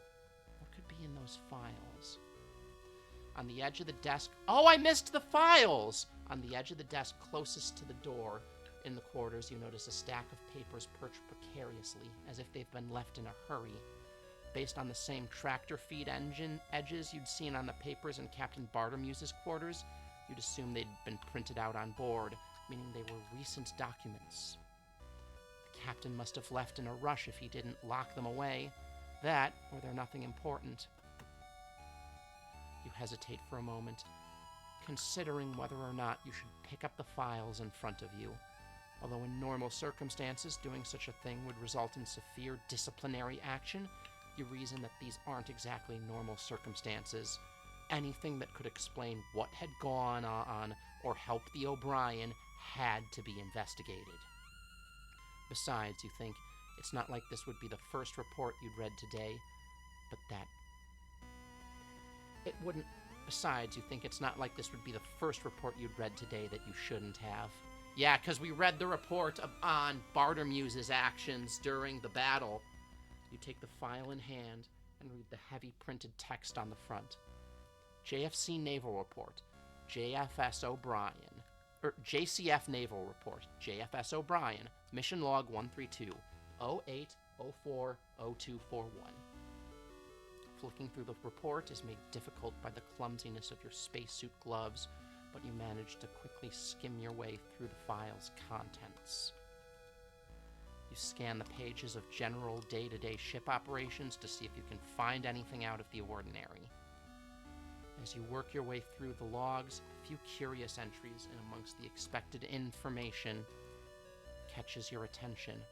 April 8th. PC-214, JFS O'Brien, routine patrol path adjusted to investigate erratic Higgs field distortions in outer limits of JCF territory. April 19th, PC-214, investigation reveals significant residual boson distortion, inconsistent with standard JCF drive output. JFS Gundog dispatched to support with investigation.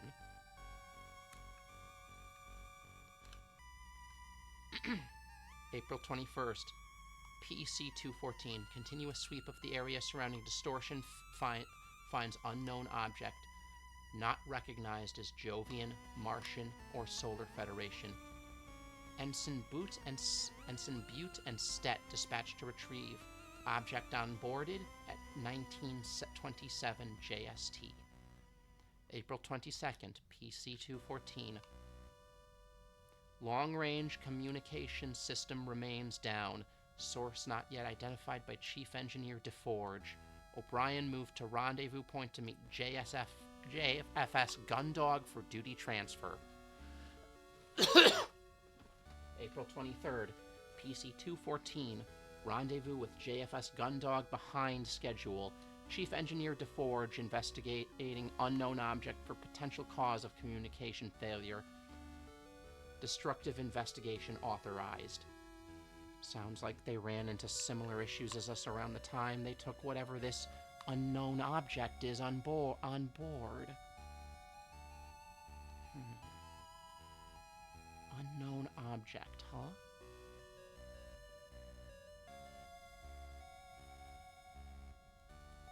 We read this already. So that told us something.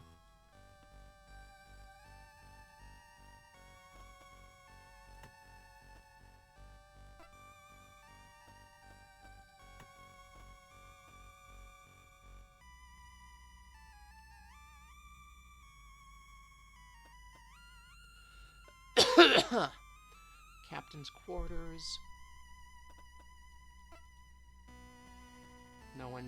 No sense wasting the PCA's battery on it. There's probably no one in there.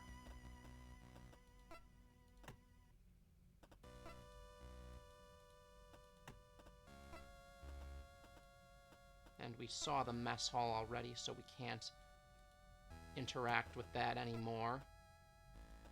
Go back to the central hub.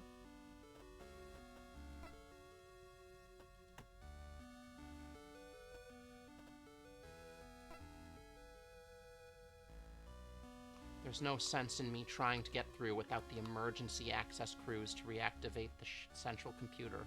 I'd just get stuck.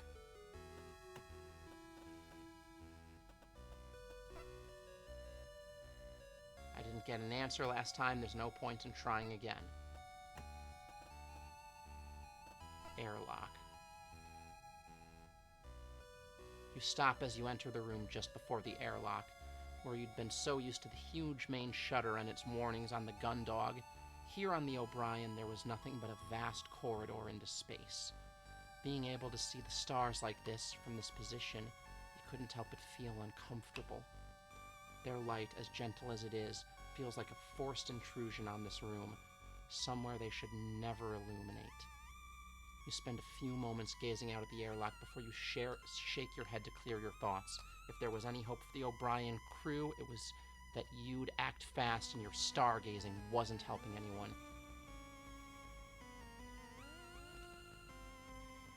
You begin to turn to leave, but out of the corner of your eye, you notice that the terminal next to the airlock appears to be displaying something. How does this terminal still have power when everything else is dead? You hurry over to the terminal in case it's displaying something important that could give you some hint as to whether there were survivors left on board. What? What's Cassie's personnel file showing up here for? Hindered by the large gloves of your suit, you attempt to enter a command that would take you back to the terminal's menu screen, hoping to gain access to some of the ship's functionality. After a few keystrokes, though, the screen shuts down, leaving you staring at nothing but a dim reflection in the curved glass. What is going on with these files? You tap a few different keys before giving the terminal a whack on its casing, but nothing you do can bring it back to life. Slightly perturbed, you make a mental note to ask the chief about it later. For now, you head back to your important task, finding survivors.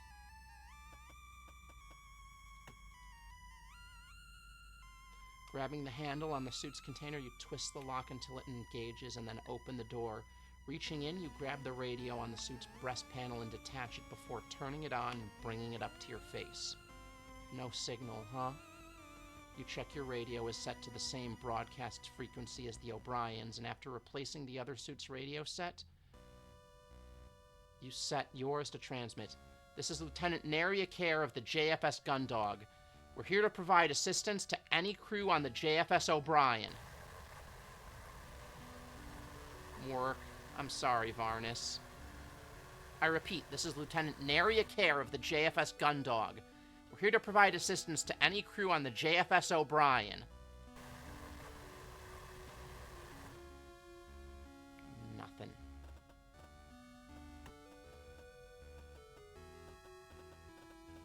Let's go back to the central hub.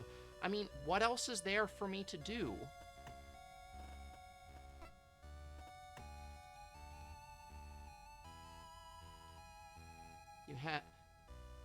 You walk up to one of the cabinets with a broken glass frontage and gently pull on its handle. As you'd expected, it's still locked and doesn't budge. Locking down at your feet amongst various packets of medication that appear to have been hastily pulled out of the cabinet, you can see a selection of NutriShake packets, all torn open. Picking one up, you checked its contents to find it completely empty.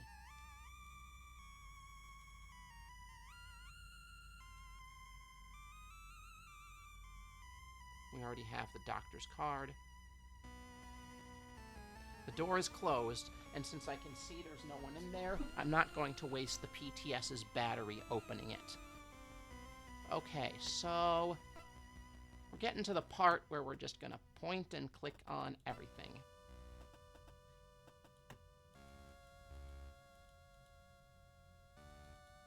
Nothing's working right now. There's no helpful readouts or anything being displayed. There's no point in me wasting any more time here. I've had enough of staring out into space for one day anyway. Okay. Let me try and figure this out. So... unknown object.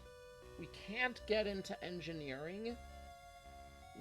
The game won't let us get into any of the rooms.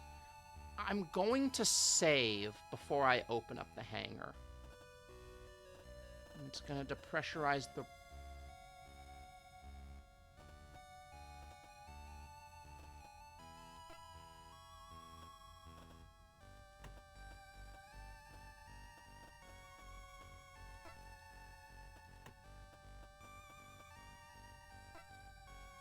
Yeah, there's no one in there. I can't really... I'm going to save my game, just 'cause.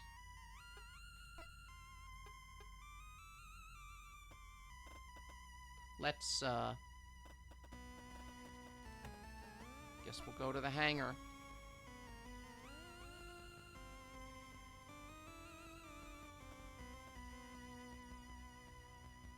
If this kills someone, I'll just reload my save.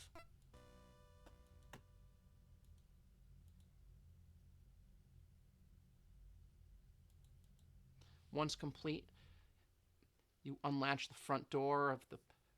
Alright, let's see who's in here. You unlatch the front of the portable sub-terminal's casing and activate the device, watching pensively as it runs through its startup sequence.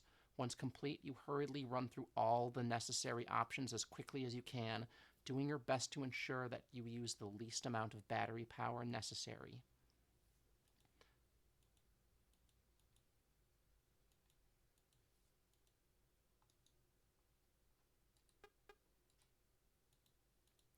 One last thing.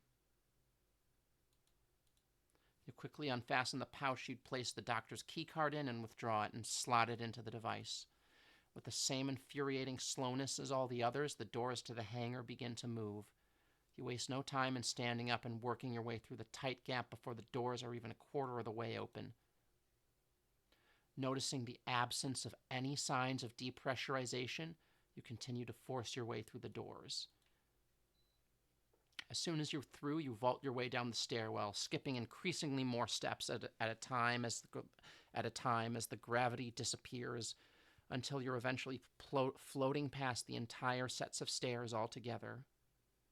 Setting your radio to broadcast with one hand and grabbing the guardrail in front of you with the other, you call out in the dark void of the hangar. Hello, is anyone in here? Hello? This is Lieutenant Takare from the JFS Gundog. We've come to help. Hello!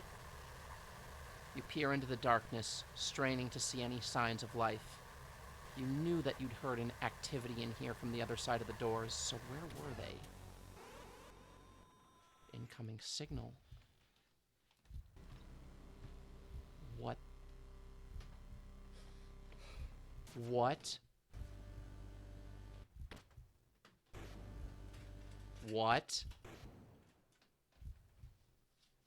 That is a mech. You stand frozen in place, unable to move your legs, unable to speak, as the huge machine that has just pulled itself out of the darkness looms over you. It's unlike anything you've seen before. No ship, shuttle, or armored frame or worker pod that you know of looks the slightest bit like this. As you will yourself to do something, anything, the thing in front of you remains totally motionless until suddenly something deep inside you tells you that you've only got moments to react to whatever is going on. Snapping out of your paralysis, you spin around, kick off the guardrail, and launch yourself towards the hangar entrance. Within seconds, you're already up the first flight of stairs and beginning to feel the pull of the O'Brien's gravity when an intense light floods the stairwell. You stop and look down as the light fades and you see that whatever just happened has resulted in a slice through the flooring below. The stairs you just left and the wall beyond them, leaving warped metal, superheated and glowing on either side of the cut. Seeing more light flood into the stairwell from beyond the hangar entrance, you turn back around and sprint up the stairs, scrambling out of the double doors and into the four-side thoroughfare. I was right.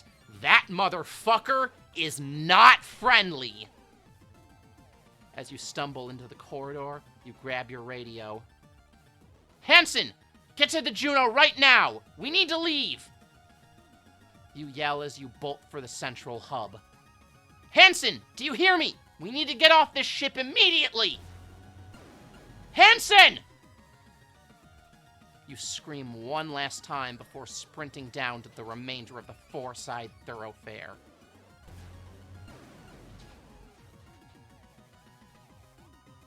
As you pass the boundary into the central hub, the corridor behind you is illuminated with another intense flash of light. You don't turn around, instead continuing at speed towards the airlock where the Juno had been left. Hanson, I'm serious! We need to leave now before this ship's torn to pieces! Get off the bridge and get down here! With no response from Hanson, your mind races. You're doing your best to formulate a plan when you look back at the four-side thoroughfare and see it scorched with huge cuts that run from floor to ceiling. Why are you putting your bra on my head, Lexi? I just needed to put it there for a second. Okay, fine, I'll be your bra hanger. The liquid metal of the ship's structure framing their paths. Ah, damn it! The same instinct that had saved you in the hangar kicks in, and you turn towards the airlock, racing towards the open entrance and star as you can see in the distance.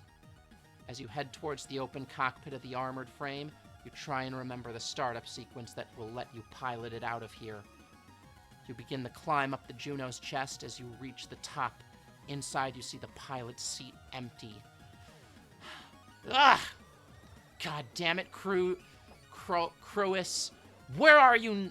Where are you? Looking back towards the entrance of the airlock and seeing no one in the distance, you know you have a choice to make. Ah! You cry in frustration, slamming your fist onto the cockpit hatch. Despite every instinct you have screaming at you to run, you know that you can't just abandon Hanson. Regardless of his personality, he's still a crewmate. Your eyes fix on the corridor leading into the airlock as you wait for him to appear.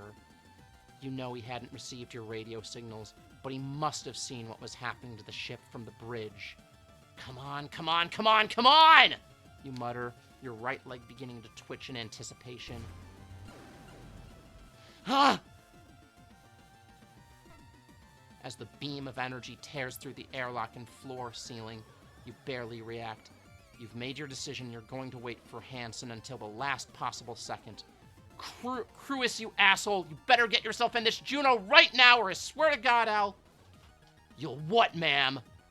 At the entrance to the room containing the airlock, you see Hanson, black box under run arm, running at full speed towards you.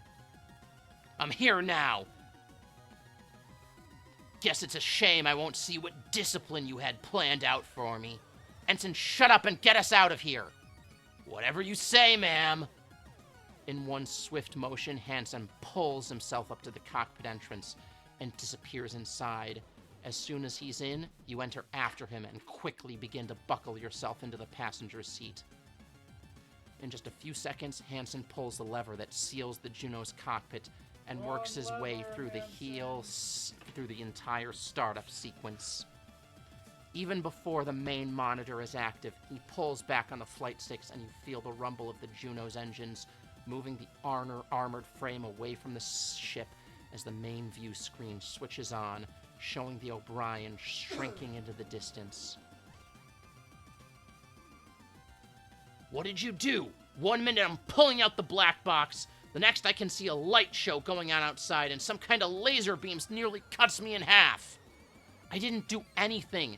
There was something in the hangar and then it went off. It was tearing the whole ship apart from the inside. So you tripped an AF's weapon system or something? Can't let you anywhere near these things without you causing problems. You're about to continue your protest at Hanson when you see a column of light penetrate the surface of the O'Brien.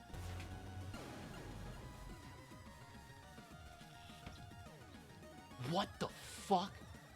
That's it. It's gotta be some sort of prototype AF or something. I've never seen a weapon like it. Tore through the O'Brien's hull like paper. What the hell kind of weapon is that?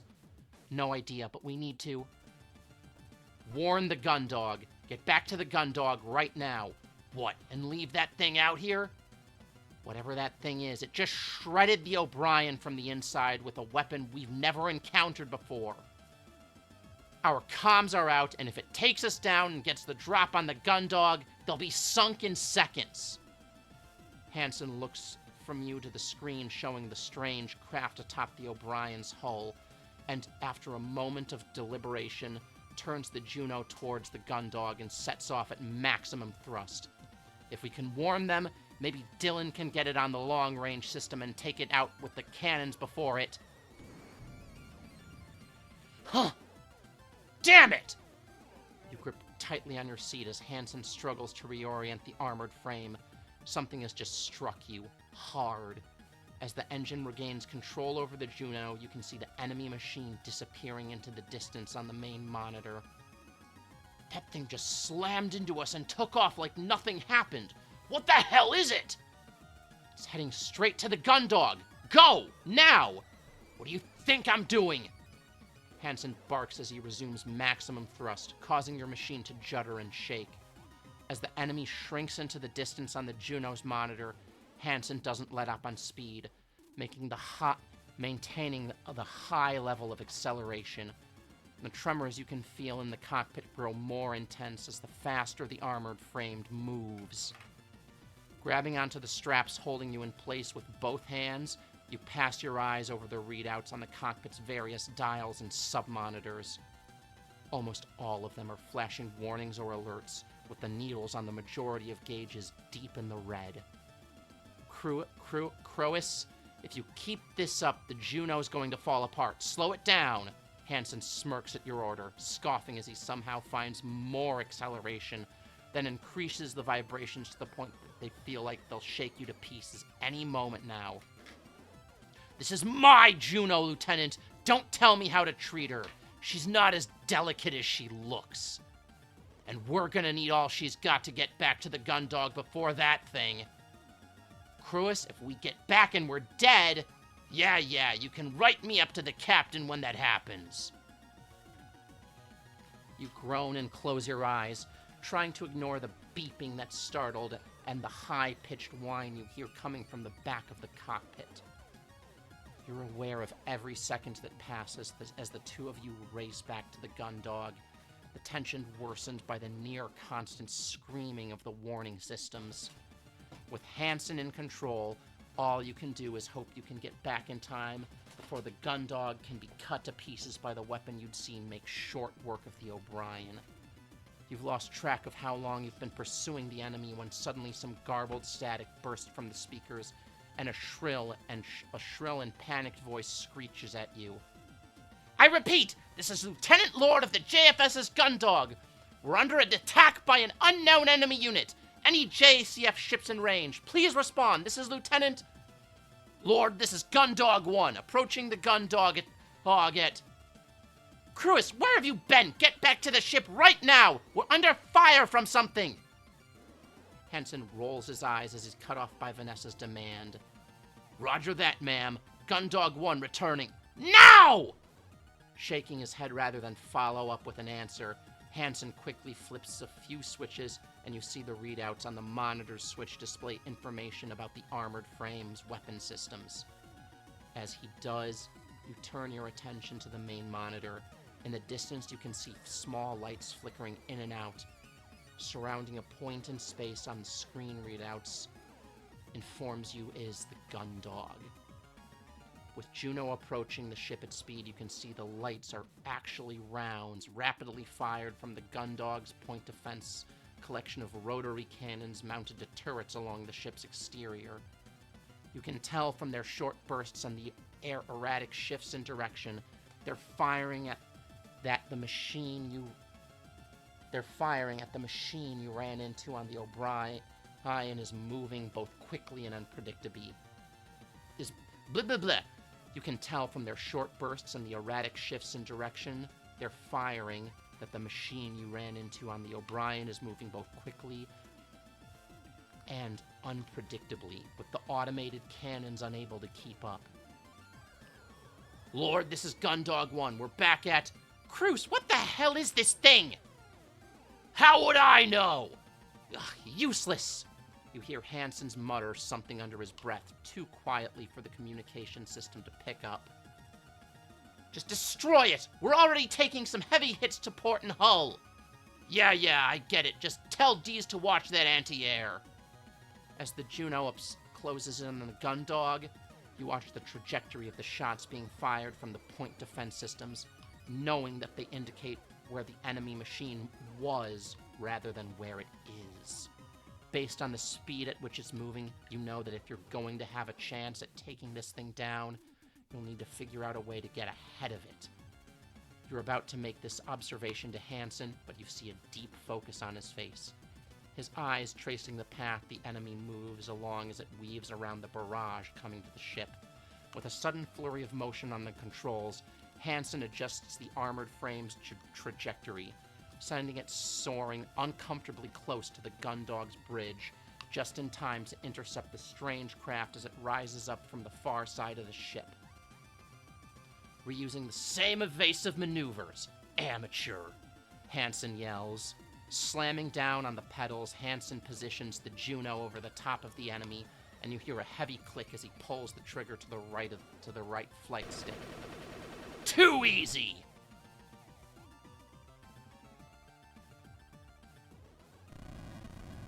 As the rounds from the machine gun slam into target, Hansen presses down as a button on the left flight stick, sending a volley of missiles roaring from the Juno's shoulder pod and directly into the enemy, engulfing it in an explosion. Doesn't matter how powerful the machine is if the pilot's no good. What? As the smoke clears, staring back at you is the machine that you've just seen hit by a swarm of missiles, each one individually powerful enough to destroy another armored frame. Instead of being totally destroyed, the craft looks completely fine. You don't even see a hint of a scorch mark on its armor. What is this thing made of? Hansen snarls, pulling the trigger on the right flight stick again, this time emptying the entire magazine into the target. As if totally indifferent to Hansen's assault, the craft turns to face you, and you see an increasingly bright light begin to build in front of it, with sparks and crackles of electricity running along its nearby surfaces. Move! Don't tell me how to pilot! We're fighting a fucking unidentified death machine. The ensign yells back at you as he navigates the Juno away from the beam that tears through the space you just occupied. Only seconds after what felt like a moment of triumph, the tables have been so thoroughly turned, you find yourself being slammed from side to side as Hansen executes a rapid series of maneuvers in an attempt to escape the enemy's pursuit. Huge beams of energy blast through the space around you, and every few seconds as the Juno dives, climbs, rolls, and banks. As he weaves through the hail of bullets coming from the Gundog's own defensive systems and the attacks from the enemy machines, Hansen's breathing grows faster and faster. Yup, Hansen, we can't outrun it. We're going to need to figure something out. With his eye flickering rapidly back and forth from monitor to gauge, and his hands twitching quickly, sending the Junos darting from place to place, Hansen doesn't seem to notice you at all. Hansen! Hansen! What? This isn't working. We need to do something. Don't tell me how to pilot! Stow it. You can't keep this up forever. We need to figure something out. The training rounds. We immobilize it. As you yell at Hansen, you get thrown into the side of the cockpit by a high-speed turn that pulls off just as a huge beam passes overhead. illuminating the cockpit as its brightness fills the monitors. Attack it from below to destroy its field generator, then attack it from up close. We got that gooey crap that Cadet Dalton made. We can use the gooey crap. Come on then, ma'am. What do you have in mind? We should use Dalton's creations. You rack your brain trying to come up with some way to stop this impervious enemy. You just watched it take a direct hit from the frame's busting missiles and come away without a scratch. If that didn't harm it, then nothing else the Juno wielded would be able to stop it. I know what you're talking about. Your thoughts race as you try to come up with a solution. How do you destroy the invulnerable? That's it! What? If the missiles won't take that thing down, nothing else we've got is going to be able to destroy it. Great, so what, Lieutenant? You think we should just surrender now? Let it destroy us? That's not what I mean. If we can't destroy it, then we need to change tactics. We need to try and disable it. Hansen glances across to you with a sneer, clearly about to criticize your idea, but before he can respond, his attention is taken by another blast from the enemy's energy weapon, which evades at the very last moment. We're gonna shoot Dalton's goo. We're gonna shoot Dalton's goo. Dalton's been working on a compound to seal hull breaches, but he's been turning it into ammunition for the Juno's machine gun, too. If it works, we can trap this thing. The stuff's made to set hard enough to act as a new hull. There's no way it could escape. Hansen scoffs at you despite being in the middle of carrying out a maneuver involving sudden braking, dropping through space and letting the enemy machine fly overhead so that he can fire another volley of machine gun rounds at its underside. If it works, Lieutenant, what if it doesn't? Are we gonna trust that little dork with our lives? Have you got a better idea, Ensign? Ah! That's what I thought. As the Juno continues to shake from the strain its engines are under, and the sudden spins and turns Hansen is making as the Juno continues to shake from the strain, its engines are under as the Junos continue to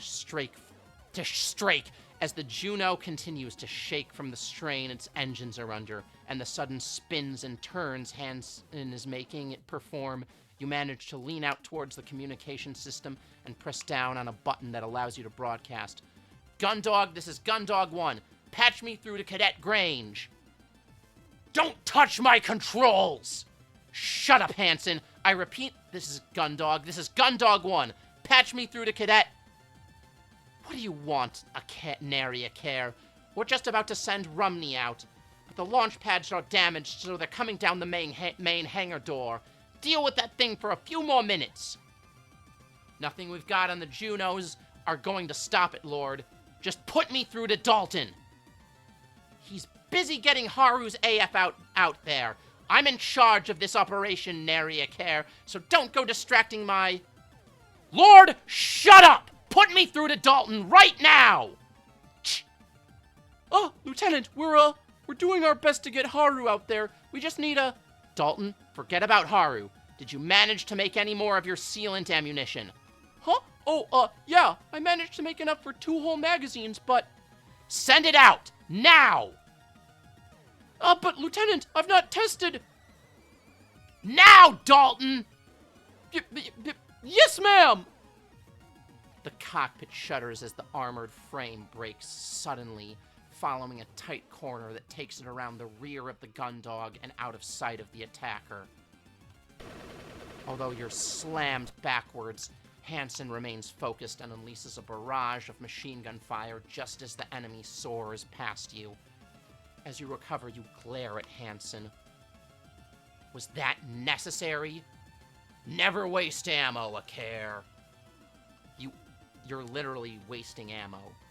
Before the other craft can respond, Hansen quickly maneuvers away, and you see the empty magazines eject from the Juno's machine gun. Grange, send the ammo out on a supply launch. Heading 0 Mark 30, full thrust. Yes, sir. 0 Mark 30. 0 Mark 30. Launching in 4 minutes. Get it done it. Get it done in 2, kid! Yes, sir. With the enemy back in pursuit, Hansen brings the Juno up to full thrust as he navigates the armored frame above the gun dog into a location you know has the most point defense coverage.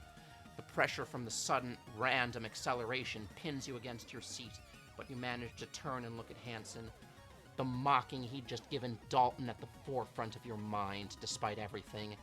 You'd watched as Hansen's eyes flick rapidly to different screens and readouts within the cockpit, his hands moving almost too fast to perceive as he feathers the flight sticks to evade the fire from the gun dog and the attacking craft.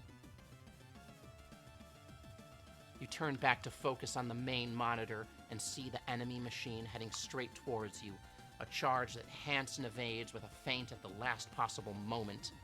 You sigh, thinking that it probably wouldn't be a good time to distract the pilot. As the attacking craft speeds away into the distance before stopping suddenly and turning on its axis to head back towards the gun dog, Hansen turns for the Juno and speeds towards the front of the ship, moving to the location he'd instructed Dalton to send the ammunition. With the main monitor now focused on the open main hangar, you can see Dalton, just as ordered, sending a supply launch rocketing towards you. The launch, little more than a large sled with a series of thrusters attached, speeds through the void towards you, and in a smooth motion, Hansen moves to meet it.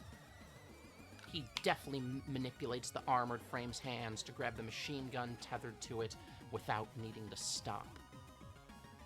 Pulling back just in time to evade another blast from the enemy cannon, Hansen slams the flight sticks forward, sending the armored frame tearing through space and towards the opponent.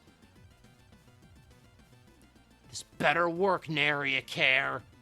Before the craft can evade, Hansen brings the machine gun to bear on it and holds down the trigger, the rounds all meeting their mark.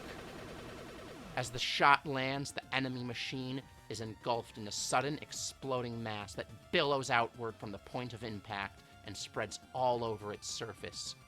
Within seconds, the attacker is encased in a thick coating of Dalton's compound, which sets as suddenly as it had expanded, leaving the craft's long appendages visibly struggling against the material's restraining properties. Hey, that stuff's not bad. Kid's done good work.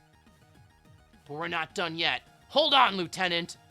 Despite being almost entirely encompassed in the sealant, your foe was still heading right at you. Where the hell do you think you're going?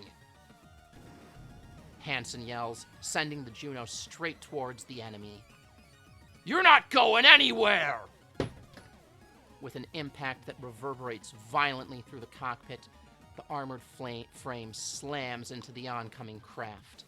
Go to hell!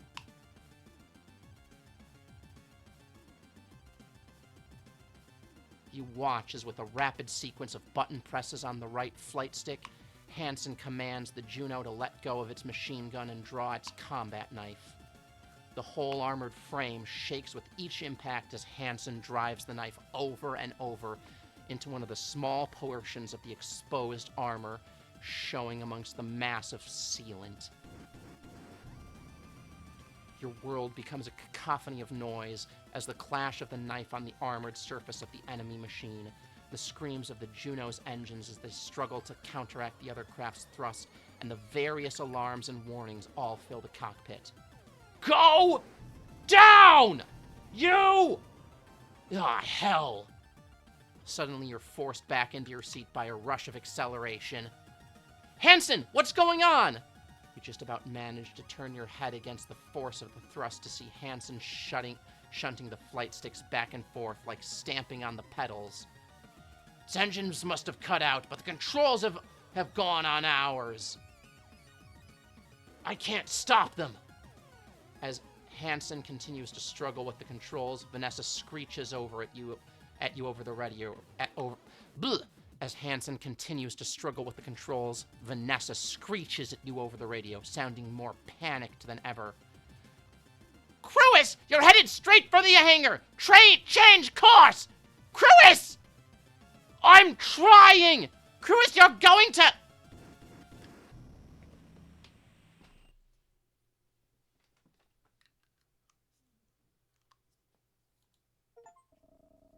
Survivor returned from the O'Brien. Despite Ensign Cruis gaining an advantage against the unknown enemy craft that had attacked the JSF Gundog, a mechanical failure in the engine of his Juno 3 resulted in both the unidentified machine and the armored frame crashing into the ship's hangar. Lieutenant Acare and Ensign Cruis were both quickly extracted from the armored frame and sent to the ship's sickbay. Upon being cleared for duty, Lieutenant Acare is ordered to the hangar to help secure the enemy craft.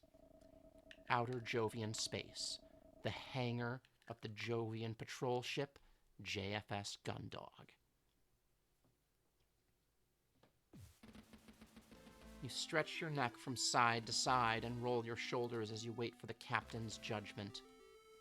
Dr. Rosarium had done his best for the neck injury you'd acquired during Hansen's less-than-textbook landing, but the captain had been insistent that her sole security officer return to duty immediately.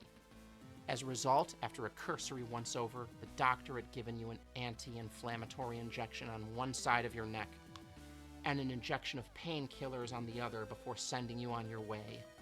This had left your neck numb, and with the vague sensation that your head could become detached at any moment, but at least you were up and about. Surveying the hangar, you should be thankful for this miracle. Both Hansen's Juno and the craft it had been fighting had entered the hangar at full thrust. If Dalton hadn't thought quickly and activated every single piece of arrestor gear available, the two machines would have torn straight into the belly of the Gundog. On top of that, they'd slammed into the storage container that held the tank he'd been keeping his experimental high-density foam in, causing it to rupture and coat the attacker in the substance and adhere it to the hangar floor. With the machine stuck in place, it didn't take long for the Juno's engines to burn out as it pushed against the immovable object. You make a mental note to give Dalton your thanks later. Not only had the rounds loaded with the substance work perfectly, it had saved you, Hansen, and possibly the entire ship. What did this mean, though, was that the mysterious assailant, which had torn the O'Brien to pieces and nearly done the same to the Gundog, was stuck, irremovably for the time being, right in the middle of the hangar. It had shown no activity since it went dead just outside the Gundog, but having one of those eye-like cameras exposed didn't leave you. Is this craft secured, Lieutenant? Oh, yes, ma'am. To be honest, Cadet Grange's foam has done most of the work for us. The amount of that stuff it's covered with, I don't see it making a move anytime soon. Even the tethers we used aren't really necessary. When we get back to Europa Colony, it'll probably be easier to remove the entire hangar block than to get this thing When we get back to Europa Colony, it'll probably be easier to remove the entire hangar block to get this thing rather than carve it out. Is that so? Yes, ma'am. You wait for a moment as the captain allows you your response to her rhetorical question hang in the air. As far as capturing enemy technology goes, this certainly could have gone more smoothly. A bolt of anger shoots through your body, as if you have any right to criticize things going badly. I thought we all made mistakes. You immediately suppress this reaction as the captain turns back towards you. Regardless, you've all done good work today, Lieutenant Acare. Cadet Grange. Oh, ma'am, yes, thank you. Dalton, who'd been lurking at your side like a nervous shadow this entire time, squeaks. This unexpected compliment taking him completely by surprise.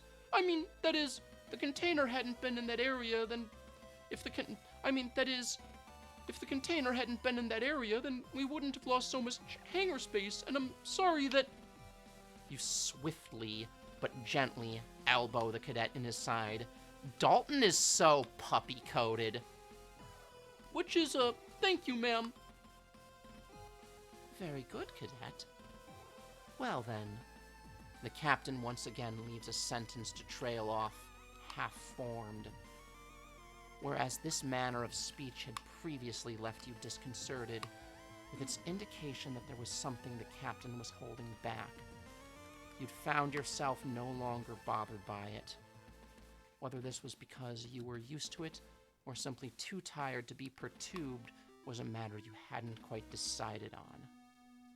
Dalton, on the other hand, was still clearly terrified by the concept of being in such close proximity to the captain to the point where his nervousness was palpable. If it wasn't for the rustling of his jumpsuit caused by his nervous fidgeting, you felt there was a good choice you'd be able to hear his heart beat racing. High-density foam, LRB. It is meant to seal cracks in spaceship holes, but we turned it into ammunition. Has the chief... I've finished my assessment of the craft, Captain.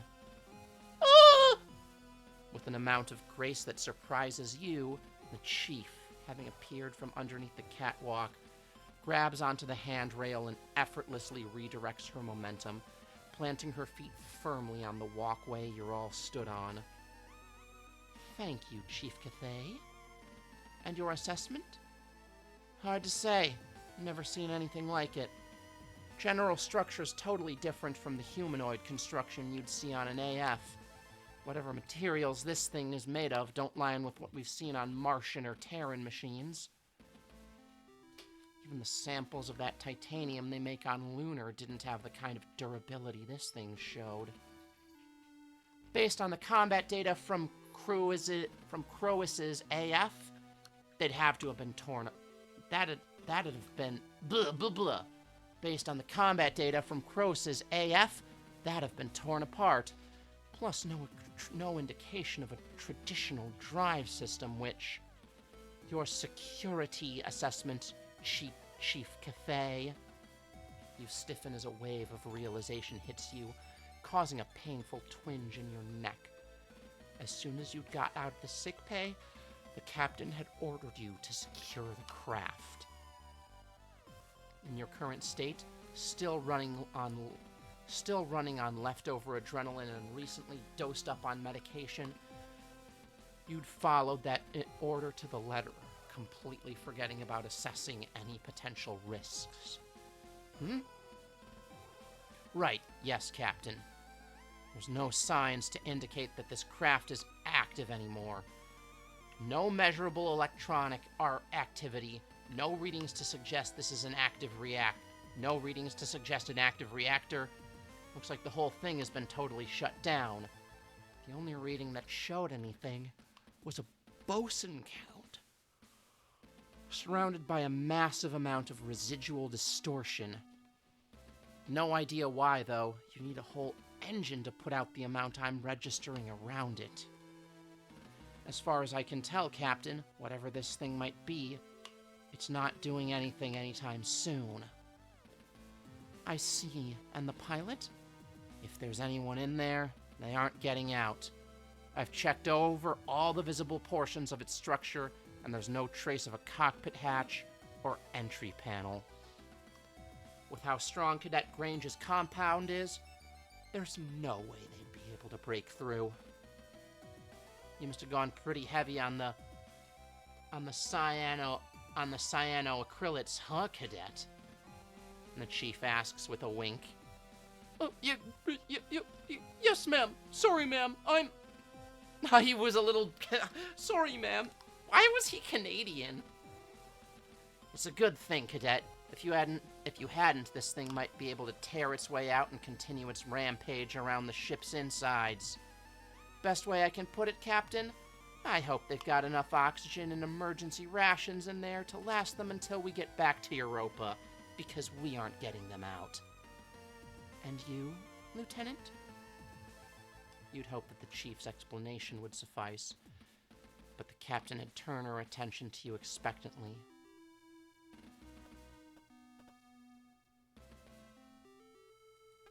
Do I agree with the Chief, or try to add something else? Well, I think that in addition to what the Chief said, that, yes, Lieutenant, you don't know why you tried to add something to the Chief's statement. The more you tried to think, the more you realized that it's just somehow how exhausted you were, mentally and physically. You turn to look at the crashed craft and catch a glint as the hangar light reflects off one of the eye-like camera lenses, totally different to anything you'd seen on an armored frame. I don't think we can count on this thing playing by our rules. Oh? Whatever this thing is, it doesn't look like any AF I've ever seen. It doesn't behave like one either.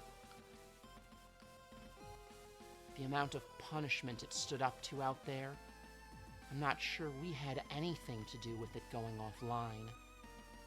And if that's just the machine, I wouldn't make any assumptions about its pilot either. Good night, Varnus. You look back to, get some memes, okay? You look back to the Captain as she turns her attention to the machine. The Captain takes a moment to move the railings and places her hands on them, realizing what little of her weight remains in this low gravity on the support while also drumming her fingers against them. She absolutely does. She's also, like, super serious, though. As you watch Captain Bartermuse, you see the brief glimmer of a spark in her eyes, a slight change transforming her in front of you from the consistently disinterested captain to a canny, analytical version of herself. She turns back to face you, pivoting on the one hand she keeps on the railing. In that case, our priority is getting this back to Europa Colony, where it can be investigated properly. The less time we have this on board, the less risk it poses to us. Chief Cathay, I want those engines online now. Cadet Grange, I want Engine Cruises Juno fully operational and combat ready. If this thing decides to reactivate, I want to be ready for it. Lieutenant Acare, I want you on active patrol until Ensign Cruz is out of sickbay. You, Rumney, and Cruz will be carrying out patrols around the clock until we dock at Europa. This thing has shown itself to be full of surprises. Just because we can't see a way for the pilot to get out doesn't mean there isn't one. Carry out a normal patrol and report back to me. I'll be in my quarters writing this up. Understood? The three of you snap to attention and throw a salute in perfect synchronization. Even the canonically fidgety Dalton maintains a perfectly still, professional countenance. Yes, ma'am. Yes, ma'am. Yes, ma'am. Very good. Dismissed. With a shove against the railing, the captain launches herself towards the hangar entrance, and the three of you drop your stiff posture as soon as she's out of sight. What a hell of a day, huh, Lieutenant? You roll your shoulders once again, trying to get rid of the stiffness that's working its way back into your neck. As you think back over the day, it feels like it's been a week long with everything that has happened. It feels like you hadn't slept for that long either. You're not wrong, Chief. As you look back to the enemy craft, you can't help but feel like its exposed camera lens is pointing straight at you. Swallowing nervously, you turn away. The unwavering mechanical glare fills you with a sense of dread. So what do you think? Is it really out of action? Like I told the captain, as far as I can tell, this thing isn't going anywhere soon. Still, doesn't mean that I want to hang around with it glued to the inside of my hangar. Sooner we get back to Europa, the better. And to do that, I'd need to get the Gundog's engines up and running. So I'm gonna head back to the engine room. We've all got jobs to do. No time to stand around chatting if we want to get our unexpected passenger back to Europa colony. Cadet!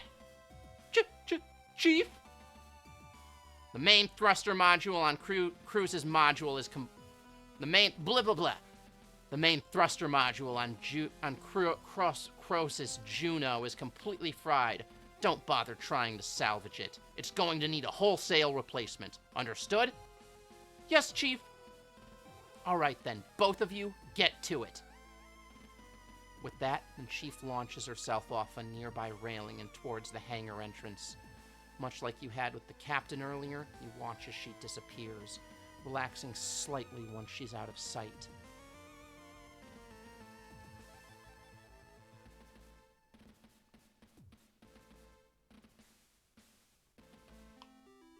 Okay.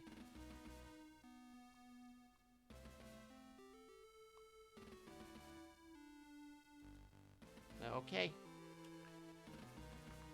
As you look around... Sorry, throat's getting a bit sore. We'll probably only go for another hour.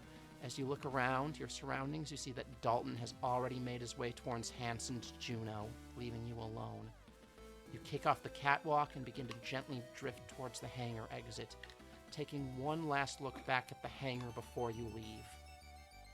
The once unstoppable machine now sits totally still in the center of the hangar, despite it being encased in the rock-hard compound.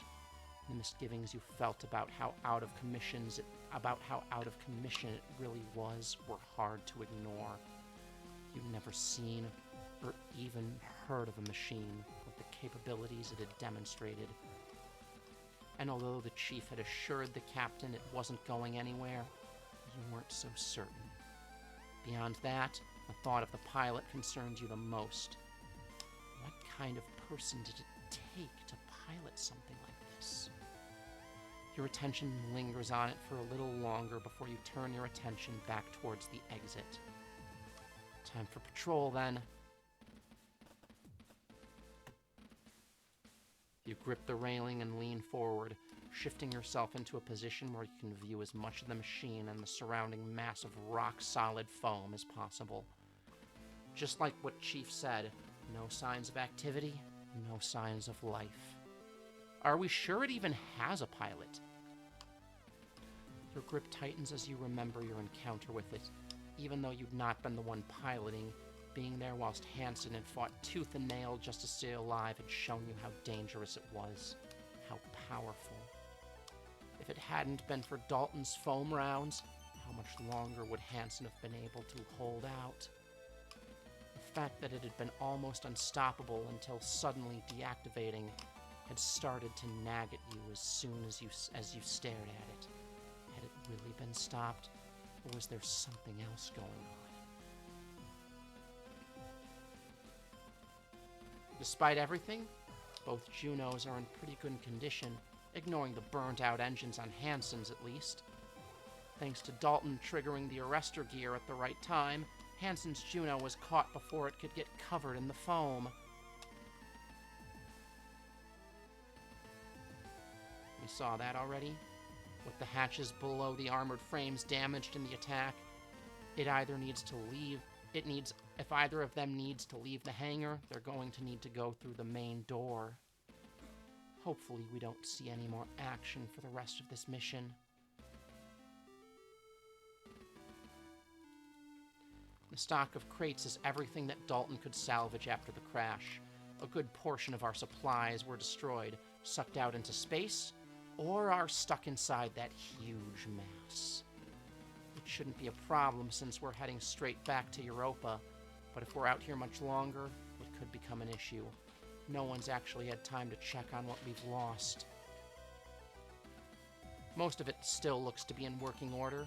It's going to be tricky to use it for anything, considering how full the hangar is right now.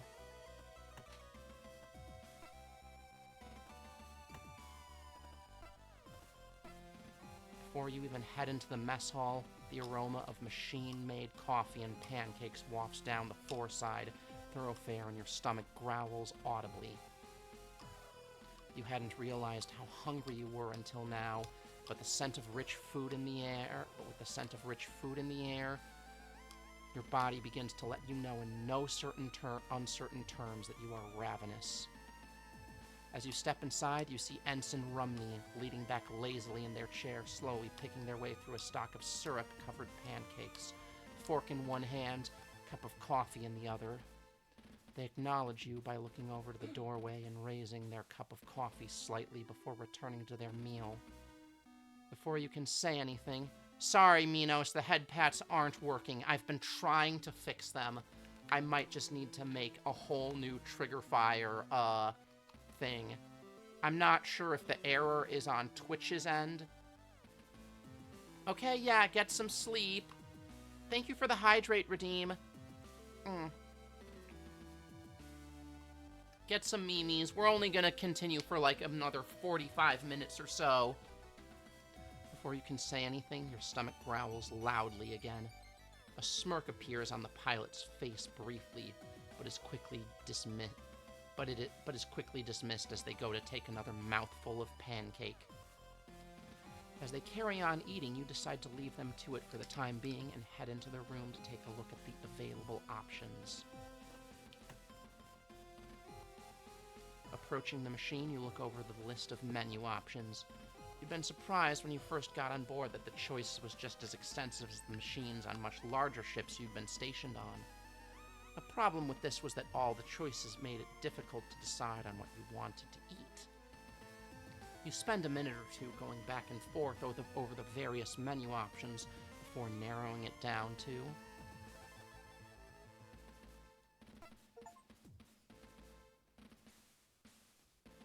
You press a button and select a classic hamburger and follow up by choosing some specifics.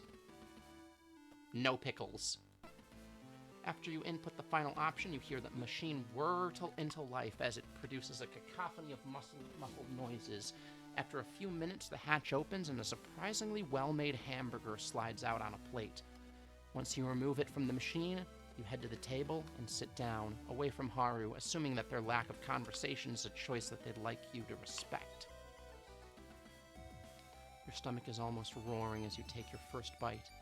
Despite having come from a machine and being made from entirely synthetic ingredients, the bun is fluffy and the meat of the burger is juicy. The fake meat.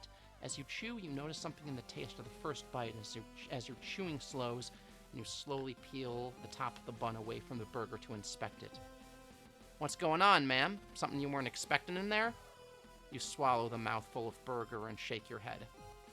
Don't tell me you don't like pickles in your hamburger, Lieutenant. I'm fine with pickles. No, I'm fine with pickles. I was just inspecting the inside of your burger. Totally normal old behavior for someone not planning on digging out the pickles. I'm not. I was just taking a look to appreciate the sight of a nice, fresh burger. I get you, Lieutenant. Who wouldn't? Without inspecting the burger further, you replace the top of the bun and take a large bite and purposely chew it, ignoring the salty, tangy taste that had caught your attention. It's a good thing you like pickles, ma'am.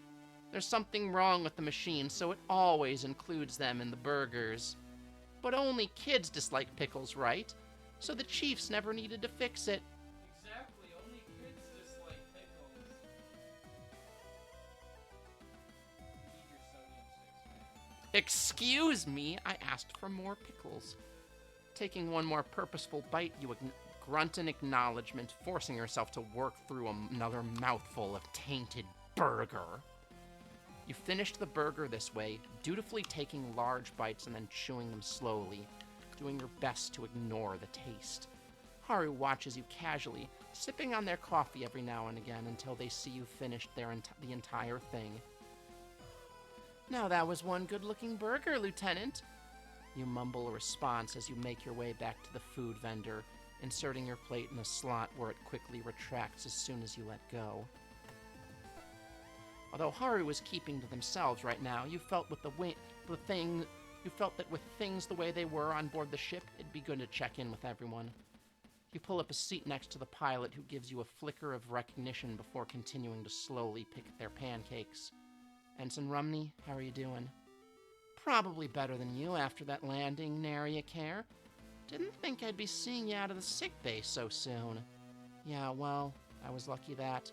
So is Hansen out too? Oh no, he's still being seen by the doctor. When I left, he was taking him into the surgery wing. Something about artificial ossification? Damn. How'd he manage to go and break something that seriously whilst you're up and about without a scratch? Well, next time you see him, make sure you give him the thanks he deserves for getting you out of that situation alive. If it wasn't for his piloting, this whole ship would be space dust right now. You roll your eyes and cross your arms. You know they're not wrong, but the thought of actively thanking Hansen for something... Yeah, I'll let him know. Haru returns their attention to their pancakes, continuing the meal, only interrupting it with the occasional sip of coffee. You sit there for a little bit longer, but as the silence drags on, you decide that you've probably got as much conversation out of Haru as you're going to, so you push your chair back and stand up. As you walk away, you hear the sound of Haru's chair as it scoots along the floor, causing you to turn back. I'm serious, Lieutenant. Make sure you tell him. You look at Haru for a moment and mentally shrug as you turn away again. I heard you the first time, Ensign. Don't worry. You look at the vending machine and consider the available snacks. The thought of a chocolate bar seems appealing, and you take your ID card out of your pocket, slide it in the machine's card, and key in your selection. One of the coils spins slowly and your bar is eventually ejected, landing at the bottom of the machine near the access hatch. You got a silent voice. Nice. I'll save this for later. Let's go to the four-side thoroughfare.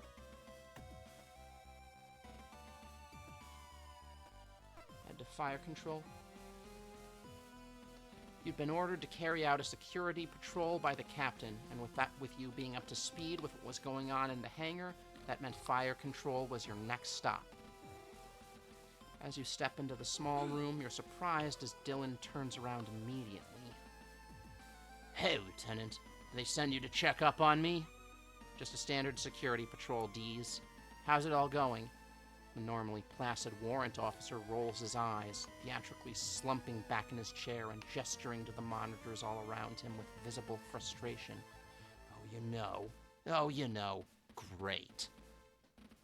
I've been ordered to remain on high alert, but the issue with the long-range targeting system is even worse than before, so I can't actually do anything unless we have a target in visual range. Which means I've got to keep looking at every one of these screens all the time and nothing else. So, living the dream. What's wrong with the long-range system? As if I know. Same thing as before, just worse. He went into Hansen's voice for a bit. That's how the enemy got the drop on us. We didn't know they were there until they were right on top of us. Otherwise, I might have been able to get some shots in from the main guns. Might have been able to do something against that machine at least. Not like the point defense cannons were any use. I swear I almost got it so many times. But it moved faster than the cannons could, and even when I tried to lead the target, it was too erratic to figure out where it'd be. Ugh. With a groan, Dylan slides further into his chair and kicks off the floor, sending the chair spinning in a slow curkle. A slow curkle. Charlie Kirk neck joke. A slow curkle is what happens when you have not like a gush, but more like just a little trickle coming out your neck. It's a slow curkle. With a groan, Dylan slides further and further into his chair and kicks off the floor, sending the chair spinning in a slow circle. As he rotates, he glances over all of the monitors before turning back to you. But yeah, anyway, the long-range targeting system's almost completely useless right now. It's been fuzzy since this morning, but it got way worse than when that thing showed up. I've tried to ask the chief to take a look at it, but she's still busy with the engines and everything else going on, so like... He looks over the top of his glasses at you and shrugs. It is what it is, you know? Dylan makes another rotation, this time gently brushing his hand over the targeting system controls, shifting their focus slightly as he rotates past them. So what's up with you, Lieutenant? Got pretty gnarly out there, huh? You alright? You take a moment to rub your neck. You've noticed it was beginning to stiffen and the pain was creeping in around the edges. Hopefully whatever the doctor had given you would hold out for a few more hours. Yeah, not too bad, Deez. Thanks for asking.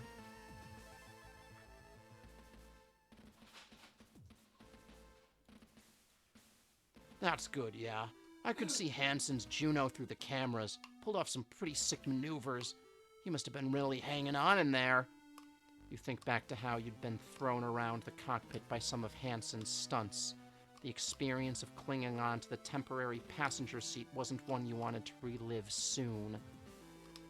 You're not wrong. Things got pretty wild out there. I'm just glad we made it back in one piece. I wonder if there's, like, if we leave does Hansen get left behind if you don't wait for him? Or does he just die? He's dead. Reduced to atoms. Like, is it possible to save him if you don't wait for him? No, he dies. I actually would have to, I'd have to go play through that segment and find out again at some point. What are you looking at, babe? He's dead. No, he's alive, because Well, I mean, we waited he's alive for now, him. But I can only assume that he would die. Which means we'd be the one to have to pilot the Juno.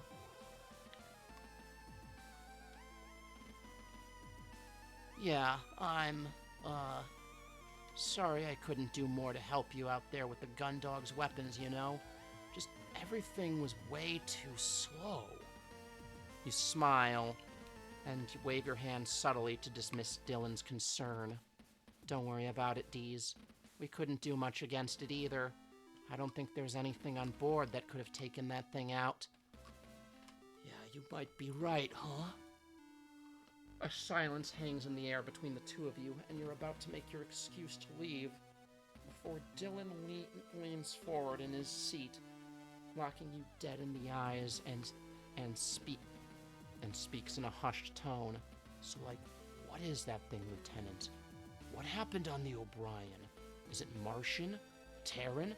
What's the deal? Have we got to the pilot yet? You place your hands on your hips before shifting your weight onto one foot and crossing your arms instead. Whilst exhaling deeply, you break eye contact and look around the room at the monitors, finally looking back to Dylan, who sits there staring at you expectantly. Honestly, Deez, I've got no idea. All I know is that it blew the O'Brien to pieces and then came for the Gundog, and nothing we've got seems to have been able to scratch it. Dylan lets out a loud sigh, making his frustration obvious. Great. Okay. Well, thanks anyway, ma'am. Guess I better get back to these monitors in case another one comes looking for its friend. Sure, I'll check in on you later, Deez. With that, Dylan turns back to the walls of monitors, and you watch him begin to idly prod the controls, adjusting and shifting views on some screens and altering the focus on others.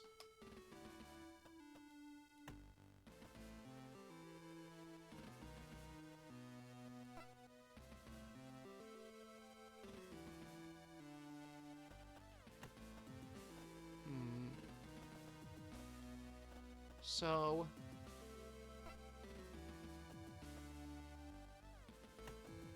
Let's go to the sick bay. Even before long, Even before the elevator's doors open, your hand is raised to preempt the harsh brightness of the sickbay's lighting. The powerful aroma of disinfectant wafts into the elevator as the doors open up and the light shines briefly through the widening gap. Accustomed to both these features of the sickbay, you're no longer bothered by them. As always, everything appears to be in order, although you quickly notice that the doctor isn't at his desk. Looking over to the left of the room, you see a light illuminated the above doorway leading to the surgery wing, with its large gallery window having taken on a frosted effect, obscuring the view inside beyond some vague objects. The doctor has been able to patch you up pretty quickly, leaving Hansen to wait for the necessary procedure that now seems to be underway. Looking back to the beds, you see Cassie tossing and turning uncomfortably. She'd been fast asleep when you and Hansen were brought in, to the point where you wondered if she'd been sedated. But now she was fidgeting and groaning, appearing in genuine discomfort. Cassie, is everything all right? You lay your hand on her shoulder and take her hand in yours. Oh. Hey, Cassie, can you hear me? What's wrong? What's up, babe? No. Oh, it's you, Neri. How was the mission? Did everything... Yeah. That sounded less like a scream and more like an ah! Ah! Yeah, that's probably. As she lets out a scream, Cassie yanks her hand away from yours, bringing it up to her head and using it alongside her free hand as if trying to hold her head together. Completely overtaken by pain, Cassie thrashes around on the bed. It's all you can do to stop her from throwing herself off it. Hey, Cassie, it's all right. It's gonna be okay. She was in pain when that signal blew out our power source, too. You look around in a panic. I mean, I was trying to not do sex noises, but I was trying to do pain noises, but I wound up doing sex noises instead. I guess this is a large pain reaction, not a small pain reaction. Ah! Ah! Ah! I'm just voice acting, babe. You look around in a panic, unsure of what to do. Your first instinct is to get Dr. Rosarium, but as he's in the middle of a surgical procedure, you don't think he'd be able to drop everything just to come to Cassie. Cassie, did the doctor leave you anything? Any instructions? Any tablets? Yeah. Ah! Cassie, come on. Anything? Pills on the counter. Ah! Without a moment's hesitation, you dash over to the countertop, where you can see a half-spent blister of tablets atop a box of more of the same. You grab a nearby small glass, fill it with water from the hand-washing station, and then take it and the tablets over to Cassie. Hey, Cassie, wake up and take these. Come on. You slide your arm under Cassie's back and gently bring her to an upright position, bringing your arm in place to prop her up. Oh, hey, honey. These are the tablets you mentioned, right? Cassandra, still in a daze, blinks at the glass of water and pills you hold up to her, slowly reaching out to take the glass and then some tablets. Oh, yeah. The doctor said they'd help the headaches. Dreamily, she places 2 in her mouth, and you help her with the glass of water. She drains it after you take it off her. After she drains it, and after you take it off her, you lower your back down into the bed. Thanks, sweetie. You remain standing over Cassandra for a few minutes, but it looks like she's fallen into the same heavy slumber that she was in when you were brought down here earlier. You squeeze her hand before turning to leave, but as you can step away, you can feel a gentle grip on your wrist. Hey, come back in a bit. Hey, come back in a bit. I want to hear about your day. Before she can finish the sentence, Cassie slumps back onto the bed, releasing you. Sure thing, Cassie. Cassie, I wish there was something I could do for you. Even if I can't be here when you wake up. Just something to let you know it's okay. Reaching into your jacket pocket, you pull the chocolate bar you brought from the vending machine during your earlier visit to the mess hall. You furtively look back to the frosted glass of the surgery wing, and assuming that the doctor is still occupied with whatever procedure he's carrying out on Hansen, covertly slide it under Cassie's pillow. It's not much, but it's the least you can do to keep her spirits up.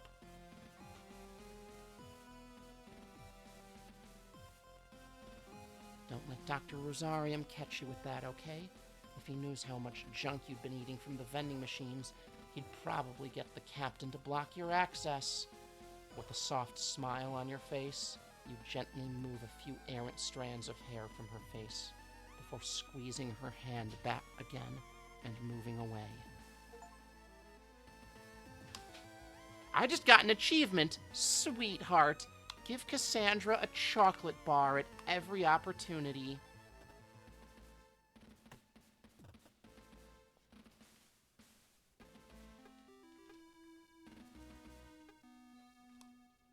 I'm gonna save right here.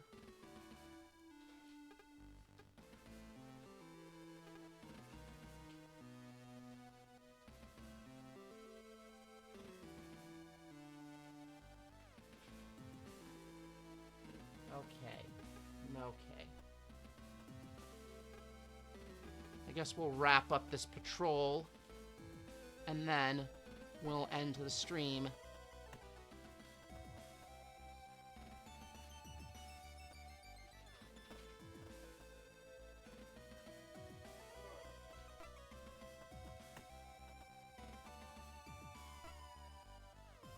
Pass through the stillness of the aft thoroughfare and head into the thrumming depths of the engineering department. As you make your way through, you look around for any sign of the chief. Starting with the catwalks and workstations above you, and then the machinery that fills the level you're on, and finally finishing your search by scanning the levels below you. Hey, Chief! Chief, are you in here? Chief! Taking a deep breath, you cup your hands around your mouth and shout, Chief! You wait for a moment, but with no response forthcoming, you decide that you can be sure the chief isn't in engineering. Despite the level of noise coming from all the various systems, it wasn't like engineering was that loud. Instead of your search for Chief Cathays, you turn your attention to the engineering department in general, quickly going through your mental list of checks that make up your patrol's report. As far as you can tell, everything seems in order, leaving you without much to dwell on.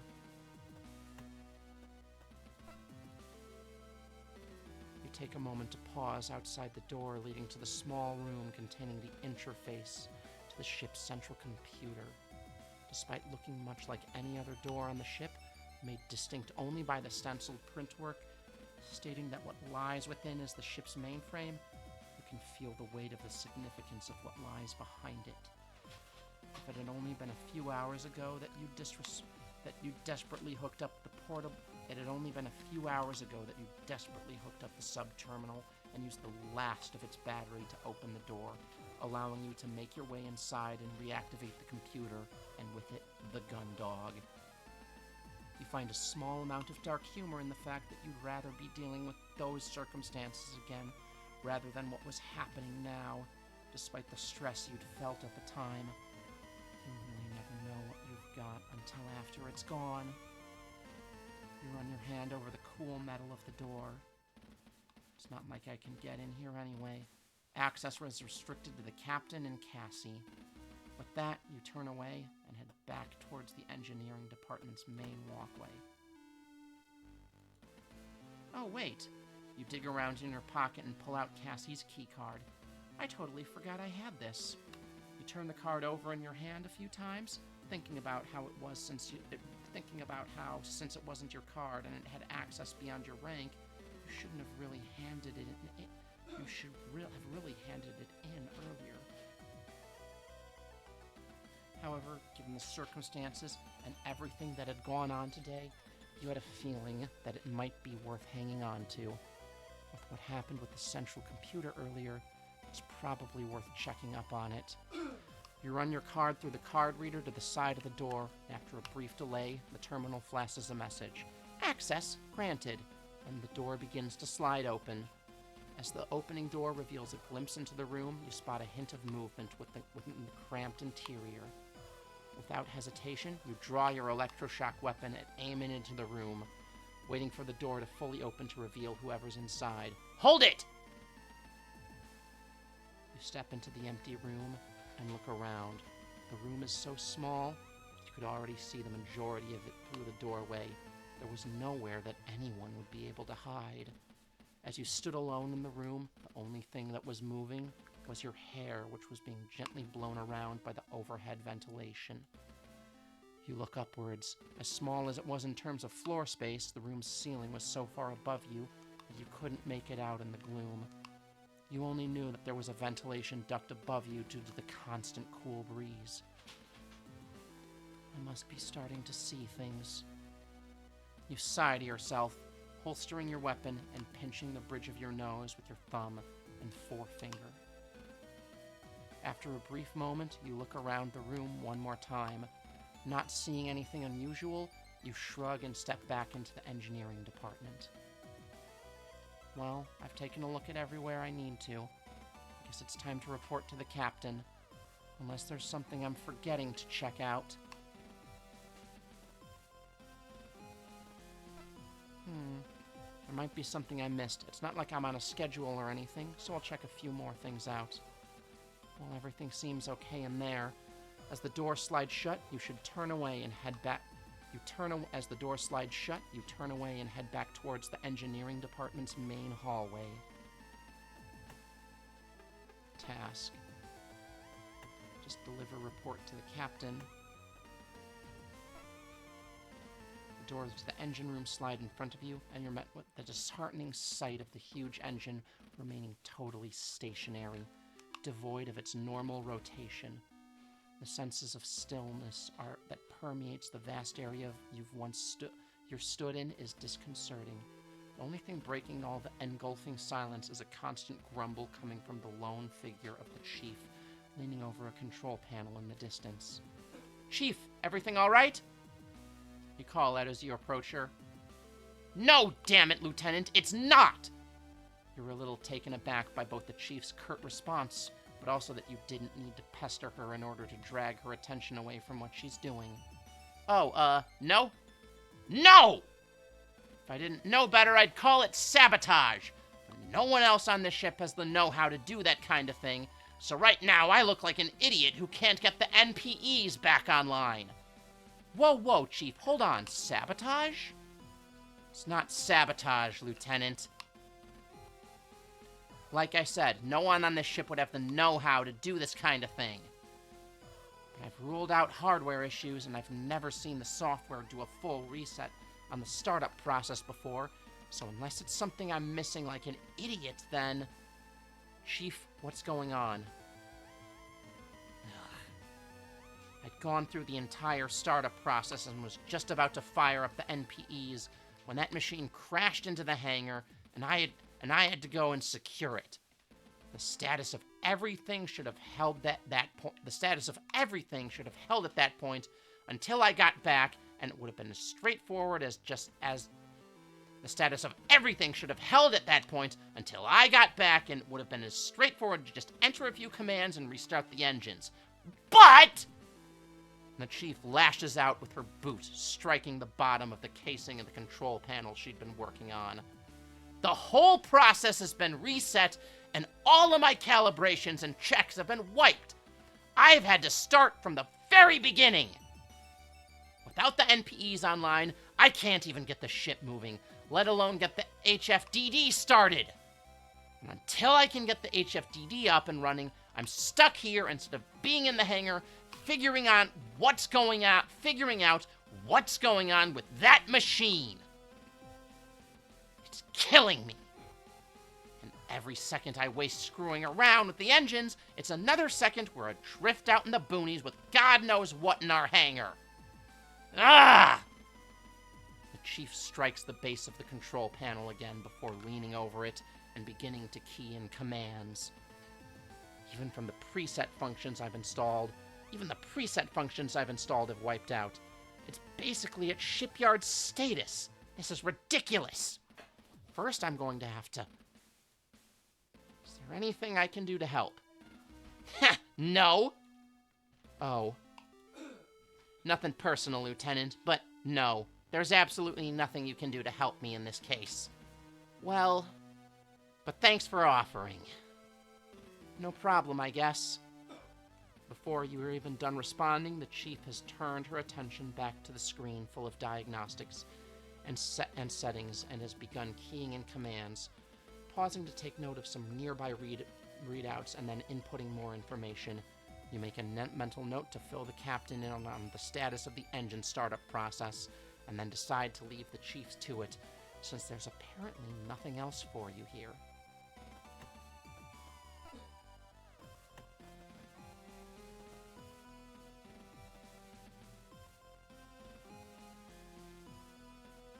Let's go to the map.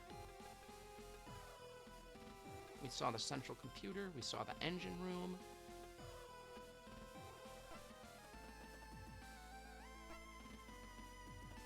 You know what? Let's check the armory.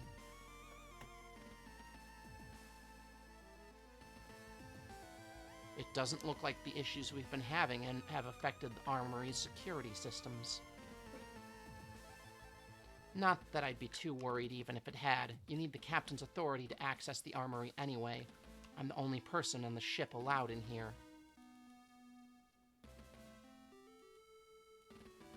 The risks of an enemy pilot emerging from that machine are near zero, so definitely not worth me spending my time wandering around in one of these. But I thought I saw something moving in the central computer room. Wait a minute. That wasn't this way last time I passed through here.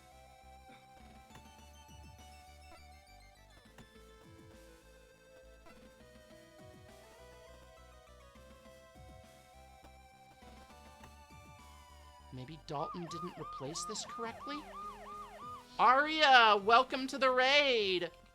Welcome, welcome, raiders. Those who don't know me, I'm Naria Care, criminal cat girl extraordinaire. And we are playing some Stories of Soul, the Gun Dog. I don't know how much longer we're gonna go on for. We are just about to end. But... Oh, you were playing Schedule 1? How was that? Maybe... we have just gotten out of a fight with a super crazy death machine, watched videos, and played Schedule 1. How'd that go? Did you have a good stream? If you need to raid and run, please do so. Please, I always say, take care of yourself, first and foremost. But, yeah, you're always welcome here. So, yeah, we just fought a mechanized death machine of unknown origin, and it fucked up our ship.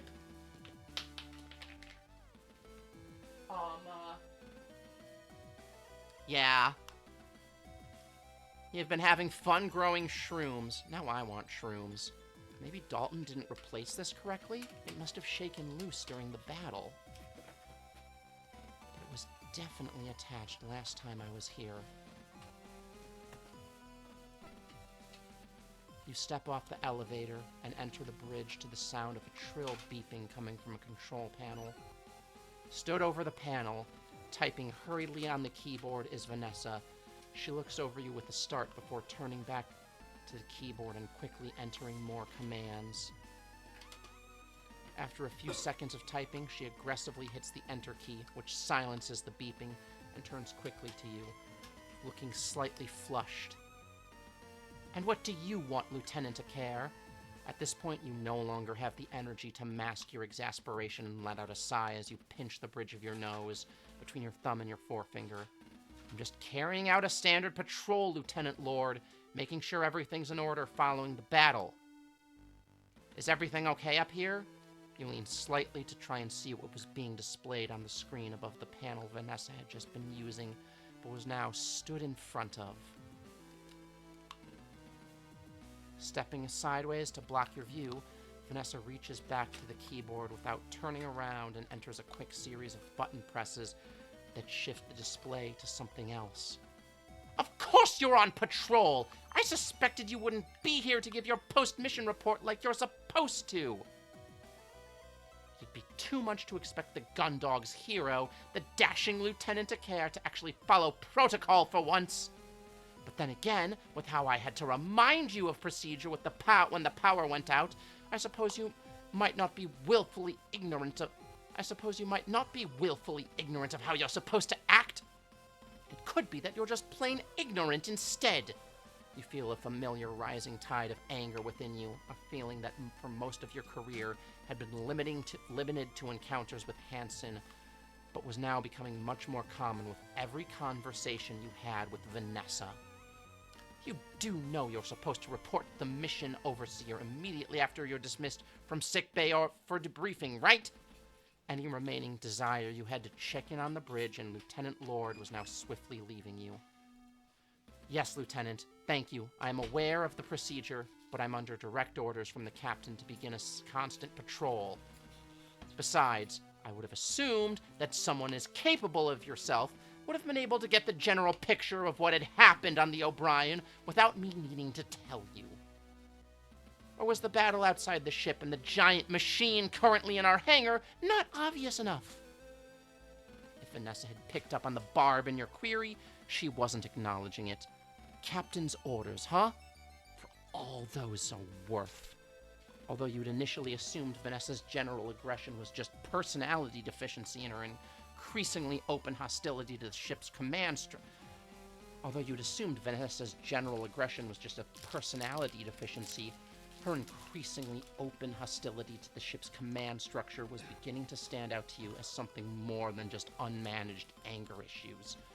You make a mental note to bring it up with the captain at the next opportunity. Lucky for you, Lieutenant, I'm more than capable enough to pick up your slack, and I've already gone through the communication logs, the Juno's flight data. I'm also in the process of reviewing the O'Brien's black box information. You know, I'm actually pretty impressed. I assumed you've been playing the hero because a certain someone was involved, but even I'll admit it must have taken guts to wait for Hansen to get back to the Juno. Or was it that you knew you didn't stand a chance if you'd tried to pilot that Juno on your own, You roll your eyes. You'd been surprised that Vanessa was giving you something that was coming close to a compliment, but of course it had to be second guessed in the very next breath. Look, Lord. And another thing. I've got to hand it to your quick thinking skills when it came to commanding Ensign Crewis during that battle. Without your decision to get Cadet Grange involved, things might have turned out very differently for the Gundog. Still, it's a lot easier to just sit back and tell people what to do than to actually do it yourself, right? A lot less pressure on you. You're about to snap back at Vanessa, but your exhaustion wins out against your anger, and you swallow your words. Well, Lord, I'm glad that you put your talents to good use and managed to get the assessment done without me. I've got orders to carry out, so if you don't mind, I'll be leaving. Oh, not at all, Lieutenant. I wouldn't want to keep you from your important work. Keep it up. I'm sure your commitment to your duty will be rewarded very soon. Unwilling to put up with Vanessa's consistent contempt for much longer, you mumble a wave goodbye and turn your back towards the elevators. This definitely wasn't like this when I came through here earlier. You head over to the entrance to the maintenance crawlway and, holding onto the sides, lean into the space, first looking up and then downwards. The ladder extends into the gloom in both directions, and although you can only see up to a certain distance, you can't see anything unusual, and you don't hear anything either. With a shrug, you move to pick up the panel, placing it back onto the wall. It takes a little bit of trial and error, but eventually, you get the panel attached again. You give it a few knocks for good measure. Chat? Crime family? I'm starting to worry that the gun dog might have a stowaway on board. That should do for now.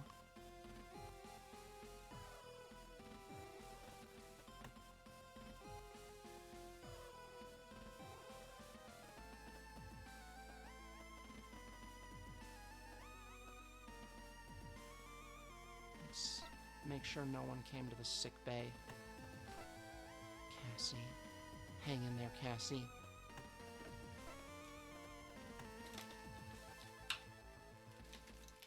So,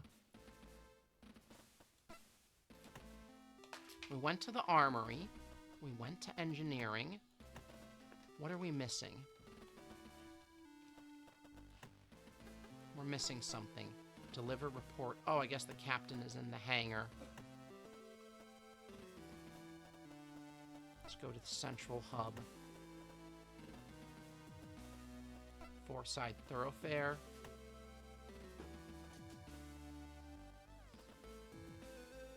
Let's go to the hangar. Dalton. There's only Dalton here. Hey, Dalton! You shout across the hangar as you shove up the railings towards him, hoping that by giving the cadet as much notice as possible, you won't spook him. Lieutenant, how can I help, ma'am? You sigh inwardly. Although he wasn't alarmed or shocked, you could tell he was more nervous than usual. Nothing to worry about, cadet. Just part of the patrol, making sure to check in on everyone. I'm streaming. How are you doing? Oh, I'm doing all right, Lieutenant. Thank you. It didn't seem possible for Dalton to be more apprehensive, but looking at him now, you could see something eating away at him. Are you sure about that, cadet? Well, In the span of half a sentence, Dalton goes from a bundle of nervous energy to totally deflated. I don't want to be here anymore. Everything's gone wrong, and it keeps getting worse, and I have to be here alone with that thing, and I'm just so scared. I don't want to be here anymore. I don't want to be here anymore. Hey, Dalton, it's all right. Don't. Taken aback, you tentatively move forwards to the cadet, raising an arm to lay a reassuring hand on his shoulder. Dalton bats your hand away, simultaneously wiping his eyes and with his sleeve, smearing tears across his face. No, I'm fine, ma'am. I was just, sorry. I'm just a little bit stressed out, and it's been tough, but I need to fix the... You move forward again before you can reach him, but he spins, preparing to kick off the Juno towards the crates on the other side of the hangar. Anchoring yourself with one hand, you reach out with the other, grabbing the back of his jumpsuit a second before he can get away. No, ma'am! I've got to go and do the, gotta... You strain for a moment against the force of his momentum, but your grip holds and you draw him back to you. Ma'am, I just... Dalton, it's all right. Oh. Having done nothing to stop himself, the force of you pulling Dalton back leaves him to slowly float into your chest. It's gonna be okay. As Dalton floats limply in silence, you keep your grip on him, but don't say anything, not wanting to push him before he's ready. I'm sorry about that, Lieutenant. I didn't mean to get so worked up. It's just been a really stressful day, and I'm finding it a bit tough. You move back slightly, giving yourself enough space so that you can look Dalton in the eyes. Or you would if he wasn't dejectedly avoiding eye contact. Hey, cadet, like I said, it's all right. This job's not easy at the best of times. It's fine to be stressed out. I know, but I really shouldn't be. You release your grip on his jumpsuit, laying the hand on his shoulder, laying the hand on his shoulder instead. Come on now, it's fine. You're right. It's been a really stressful day. We're all feeling the pressure right now, and there's nothing wrong with admitting that. If we're being honest, I'd be more worried about anyone on the ship who's not feeling the strain. But the chief and the captain and you... Trust me, Cadet, everyone is feeling it at the moment. Turning away from you to look at the strange machine, the mass of foam at the other side of the hangar, the trainee engineer sighs despondently before looking back to you. But how do you all deal with it? You can't help but smile at Dalton's question. I wish I could tell you. Oh. But hey, you move your hand from Dalton's shoulder, instead patting him reassuringly on the arm. You're doing good work. I know it's tough, but just focus on what you've got to focus on. Let us worry about the rest, okay? Thank you, ma'am. I'll do my best. That's all you can do, Cadet.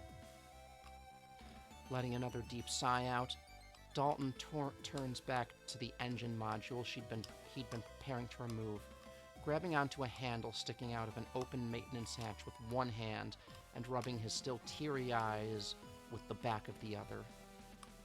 I should really be... Of course, no problem. Let's leave Dalton to it. I guess maybe I've finished checking out everywhere the captain wanted me to. Since I'm here, should I report to the captain? Let's do it. Well, I've not found anything that really needs reporting. The open vent. But there's nothing else to do right now, so I should let the captain know I've finished my patrol. The thing was open, and we thought we saw someone on the central computer. The stowaway. Put two and two together. Come on. There's a stowaway on board the Gundog. After briskly making your way to the captain's quarters, you find yourself stood outside her familiar insignia-marked door. You're about to knock in to announce yourself, but before you can instead move your hand to cover your mouth as you let out a loud yawn. You stop midway through as your exhalation, interrupted by a twinge of pain in your neck as you raise your arm. You roll your neck a few times, but this does nothing to shift the discomfort that you're now feeling. It seems like the painkiller the doctor had been giving you was beginning to wear off. You sigh, which quickly turns into the previously interrupted yawn. The tiredness which you'd been doing your best to ignore since you'd returned to the Gundog was now hitting you hard, and you were suddenly very aware on the physical and emotional toll the past few hours has taken on you. As you feel exhaustion spread through your body, you hope that after you make your report, the captain would command Haru to take over the security detail whilst you got some rest. Being mindful not to aggravate the pain in your neck further, you slowly raise your hand and tentatively knock on the captain's door. Enter. You hear the captain announce from the other side. Ah, Lieutenant Nary Care. Have you finished your patrol? You shut your eyes briefly and draw in a deep breath, mustering the engineer. You shut your eyes briefly and draw in a deep breath, mustering the energy to engage with the captain. Yes, ma'am. And you realize you release the breath slowly. Conversations with the captain could be exhausting due to how little effort she seems to put into them. And right now, you feel the very real need to conserve your energy. Having visited fire control, the bridge, and the engine room, aside from the existing issues with the long-range communication system, sensors, and NPEs, there's nothing new to report. With the exception of a few minor technical issues that appear to be the result of our battle with the craft, that I can't find anything... With the exception of a few minor technical issues that appear to be the result of our battle with the craft, I can't find anything untoward or immediately suspicious. There's no sign of any intruder that I've been able to observe. Yes, there has. Yes, there has. I see. So everything's in order? You clench your jaw to stifle a yawn as you catch a glimpse of the captain's bed in the annex that serves as her bedroom. You find yourself desperately craving your standard issue bunk. On the patrol route, at least, yes? Good to hear. You do your best to stifle another yawn, willing the captain to dismiss you. In that case, Lieutenant, you relax slightly, awaiting order to finish for the day and pass the torch to someone else. I want you to head to the sickbay and get an update on Ensign Crowis's status. You tense up again, the prospect of immediate rest now pulled from under you. Ensign Crowis, ma'am? Yes, Lieutenant. When I'd previously spoken to Dr. Rosarium, he'd advised that the procedure should have been finished some time ago, and Ensign Crowis should be ready to resume duty shortly after. I need to brief Ensign Crowis on his new responsibilities, but I'm yet to hear anything from the doctor. So, Lieutenant, I need you to head to the sickbay to find out what the delay is. Understood? You'd allowed your weariness to creep over, but it had been bearable because of the expectation that once you'd reported to the captain, your duties would be done. Now, though, with another task foisted upon you, it felt almost overwhelming. With a Herculean effort that you hide from the captain to throw a swift salute. That you hide from the captain, you throw a swift salute to acknowledge your new task. Yes, ma'am. Understood. Very good. Dismissed, Lieutenant. You maintain your posture until you've left the captain's quarters, but as the door closes behind you, it's all you can do to not slump to the floor. This must be the last thing she has for me to do today. There's no way. You sigh deeply and pinch the bridge of your nose, taking a moment to wallow in your exhaustion until you feel ready to face the latest challenge. All right, let's go. To the sick bay.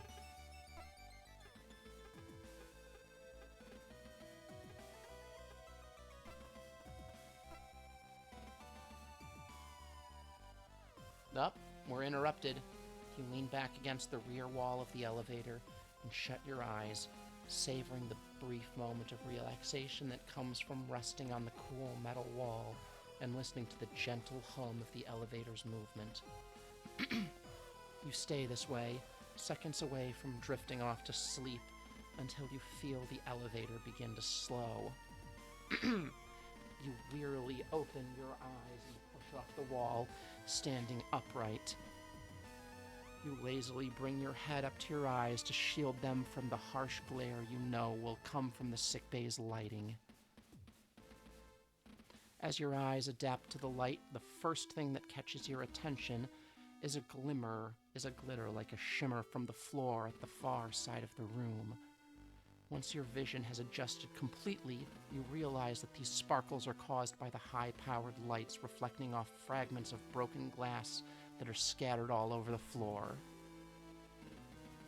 Doctor! Slumped over his desk is Dr. Rosarium. As you approach him, the dread is replaced with nausea. You see his one organic eye remains open, staring straight downwards but devoid of life. Doctor! Damn it! You quickly draw your electroshock weapon as you look over to the bed with Cassie on it. Cassie! Seeing her lying still, you move swiftly over to check that she's alright and feel a rush of relief as you see her chest rise and fall. A shiver runs up your spine as you hear the sound of someone stepping on broken glass behind you.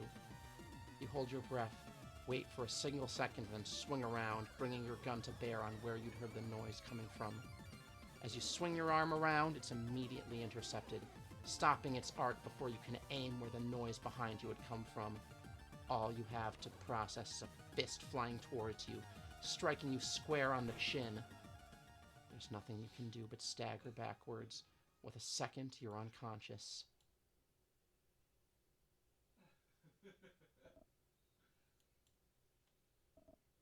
What the fuck just happened? Wake up, Lieutenant. I said, wake up, Lieutenant! asleep on the job. You and your girlfriend are too much alike. Lord, let's... Finally, I was beginning to think that you decided to copy your lieutenant commander and play Sleeping Beauty for the rest of the mission. Cassie, is she... Ugh. In the same moment that you sit up quickly, a lance of pain strikes you in the base of your skull and you wince, gritting your teeth and squeezing your eyes shut. I wouldn't make any sudden movements if I were you. We found you knocked flat out on the floor of the sick bay. Looking at the way you fell, you must have taken a serious blow. A shame. It's not like we've got a doctor to deal with that kind of thing anymore. Moving more slowly this time, you bring yourself upright and maneuver so that you're sitting on the edge of your bunk. You keep your head bowed as you tentatively feel the back of it where you'd hit the floor. Dr. Rosarium, he's dead. You must not have got a good look at him, but someone pulled his plug. Kind of funny when... Okay, Lieutenant Lord, that's enough! What about Commander Quinn? Is she... What? You don't want to know more about the doctor? Aren't you already planning your investigation? Shouldn't you be asking me if there's any information that might help you find the... You turn to look Vanessa straight in the eyes, your face a stern expression of disapproval. Just tell me how Commander Quinn is doing, Lord. She's unscathed, Lieutenant. As always, she's somehow managed to come out of things absolutely fine. We've moved her to her quarters for the time being to keep her secure. Good, okay. You rest your elbows on your knees and place your head in your hands, massaging your temples in an attempt to reduce the pain that had traveled up your neck and into your forehead. What happened? I went into the sick bay and saw Dr. Rosarium at his desk. Went over to Commander Quinn and then... You remembered spinning around to aim your electroshock weapon at whoever had been behind you, but you hadn't managed to get a good look at them before they'd knock you out. I got knocked out. What happened after that? Well, lucky for you, Ensign Cruz was in the surgery wing waking up after his procedure. He saw the silhouette of your fight through the glass and hit an emergency alarm. Although whoever it was managed to escape before Cruz could make his way out of the surgery wing, or anyone else could get there. That makes it twice that he's saved you this mission. Maybe we should be promoting him to head of security instead. You roll your eyes at the thought whilst cringing internally. Having Hansen to thank for your survival was becoming an uncomfortably common occurrence. So what's the current situation then? Do we know? As you go to stand up, the same pain from earlier returns and you sit back down, wincing and rubbing your neck. Unfortunately, Lieutenant, no, we don't know anything. With our head of security taking a nap and everyone on high alert at their stations, we've not managed to have the chance to investigate. But don't worry, Lieutenant Acare. We've got Ensign Cruz and Rumney taking care of security operations until you recover. The whole ship's on lockdown at the moment. All clearance is restricted purely to necessary duty areas for each crew member, and access can only be granted from within the room if someone else was to enter. So the captain's happy for you to take your time to recover. If Captain Bartomuse doesn't want me back on duty immediately, why are you here? Lieutenant, we're crewmates. Can't I stop by to check on your recovery? You shoot Vanessa a stern expression, raising your eyebrows but staying silent. Oh, fine, Lieutenant. I wanted you to understand the full stakes of what's happening right now.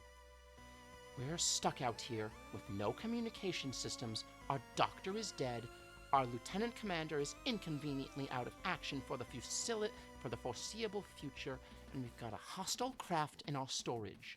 And with all this going on, our captain's guidance is just to lock things down and carry on.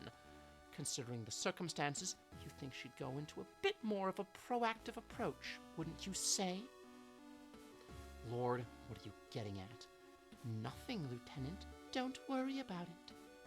for now. I just wanted to make sure you were up to speed on our current events in case you needed to make any decisions. That's all. Anyway, take these and get some sleep. You react with a start as Vanessa threw a small packet of painkillers to you. You catch it and turn it over in your hands. You notice the box is slightly crumpled and pull a small fragment of glass out from where it had been lodged in between the box's tabs. We'll be needing you, Lieutenant, soon. You look up from the packet just as Vanessa turns to leave the room. Without saying anything else, she exits your room and steps into the corridor beyond, the door hissing shut soon after.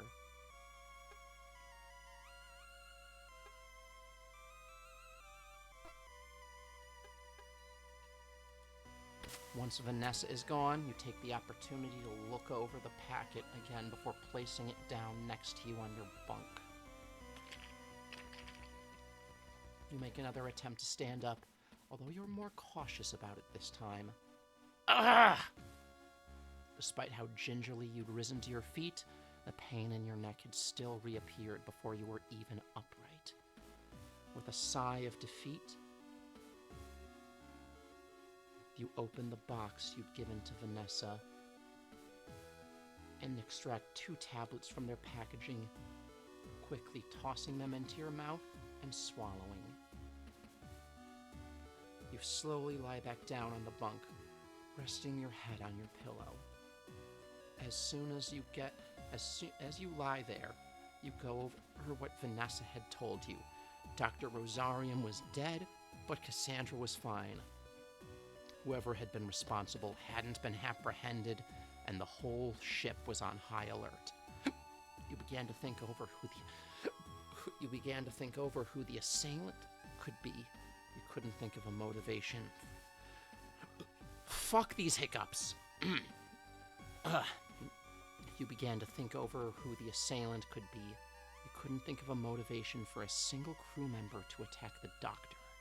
Although, now that you think about it, the disarray in the sickbay was very similar to what you saw on the O'Brien.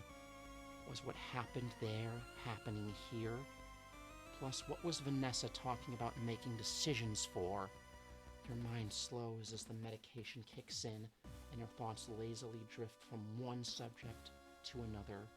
Although you do your best to keep thinking about the dramatic shift in circumstances, you begin to feel yourself slipping out of consciousness and back into the exhausted slumber that Vanessa had interrupted. The last thing you remember before drifting off to sleep is that as soon as you were awake, the first thing you'd be doing was visiting Cassandra.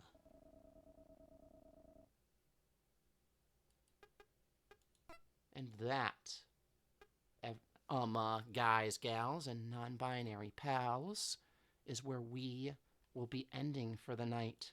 So, yes, I'm sure I want to quit.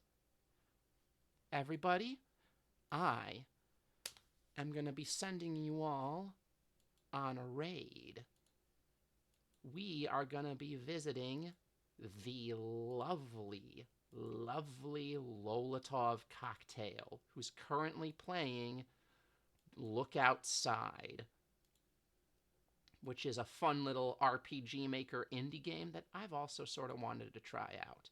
So, everybody, I want you all to be good to yourselves. Be good to each other. Be good to Lolatov Cocktail. And as always, be gay, do crime, and I will see you all next time.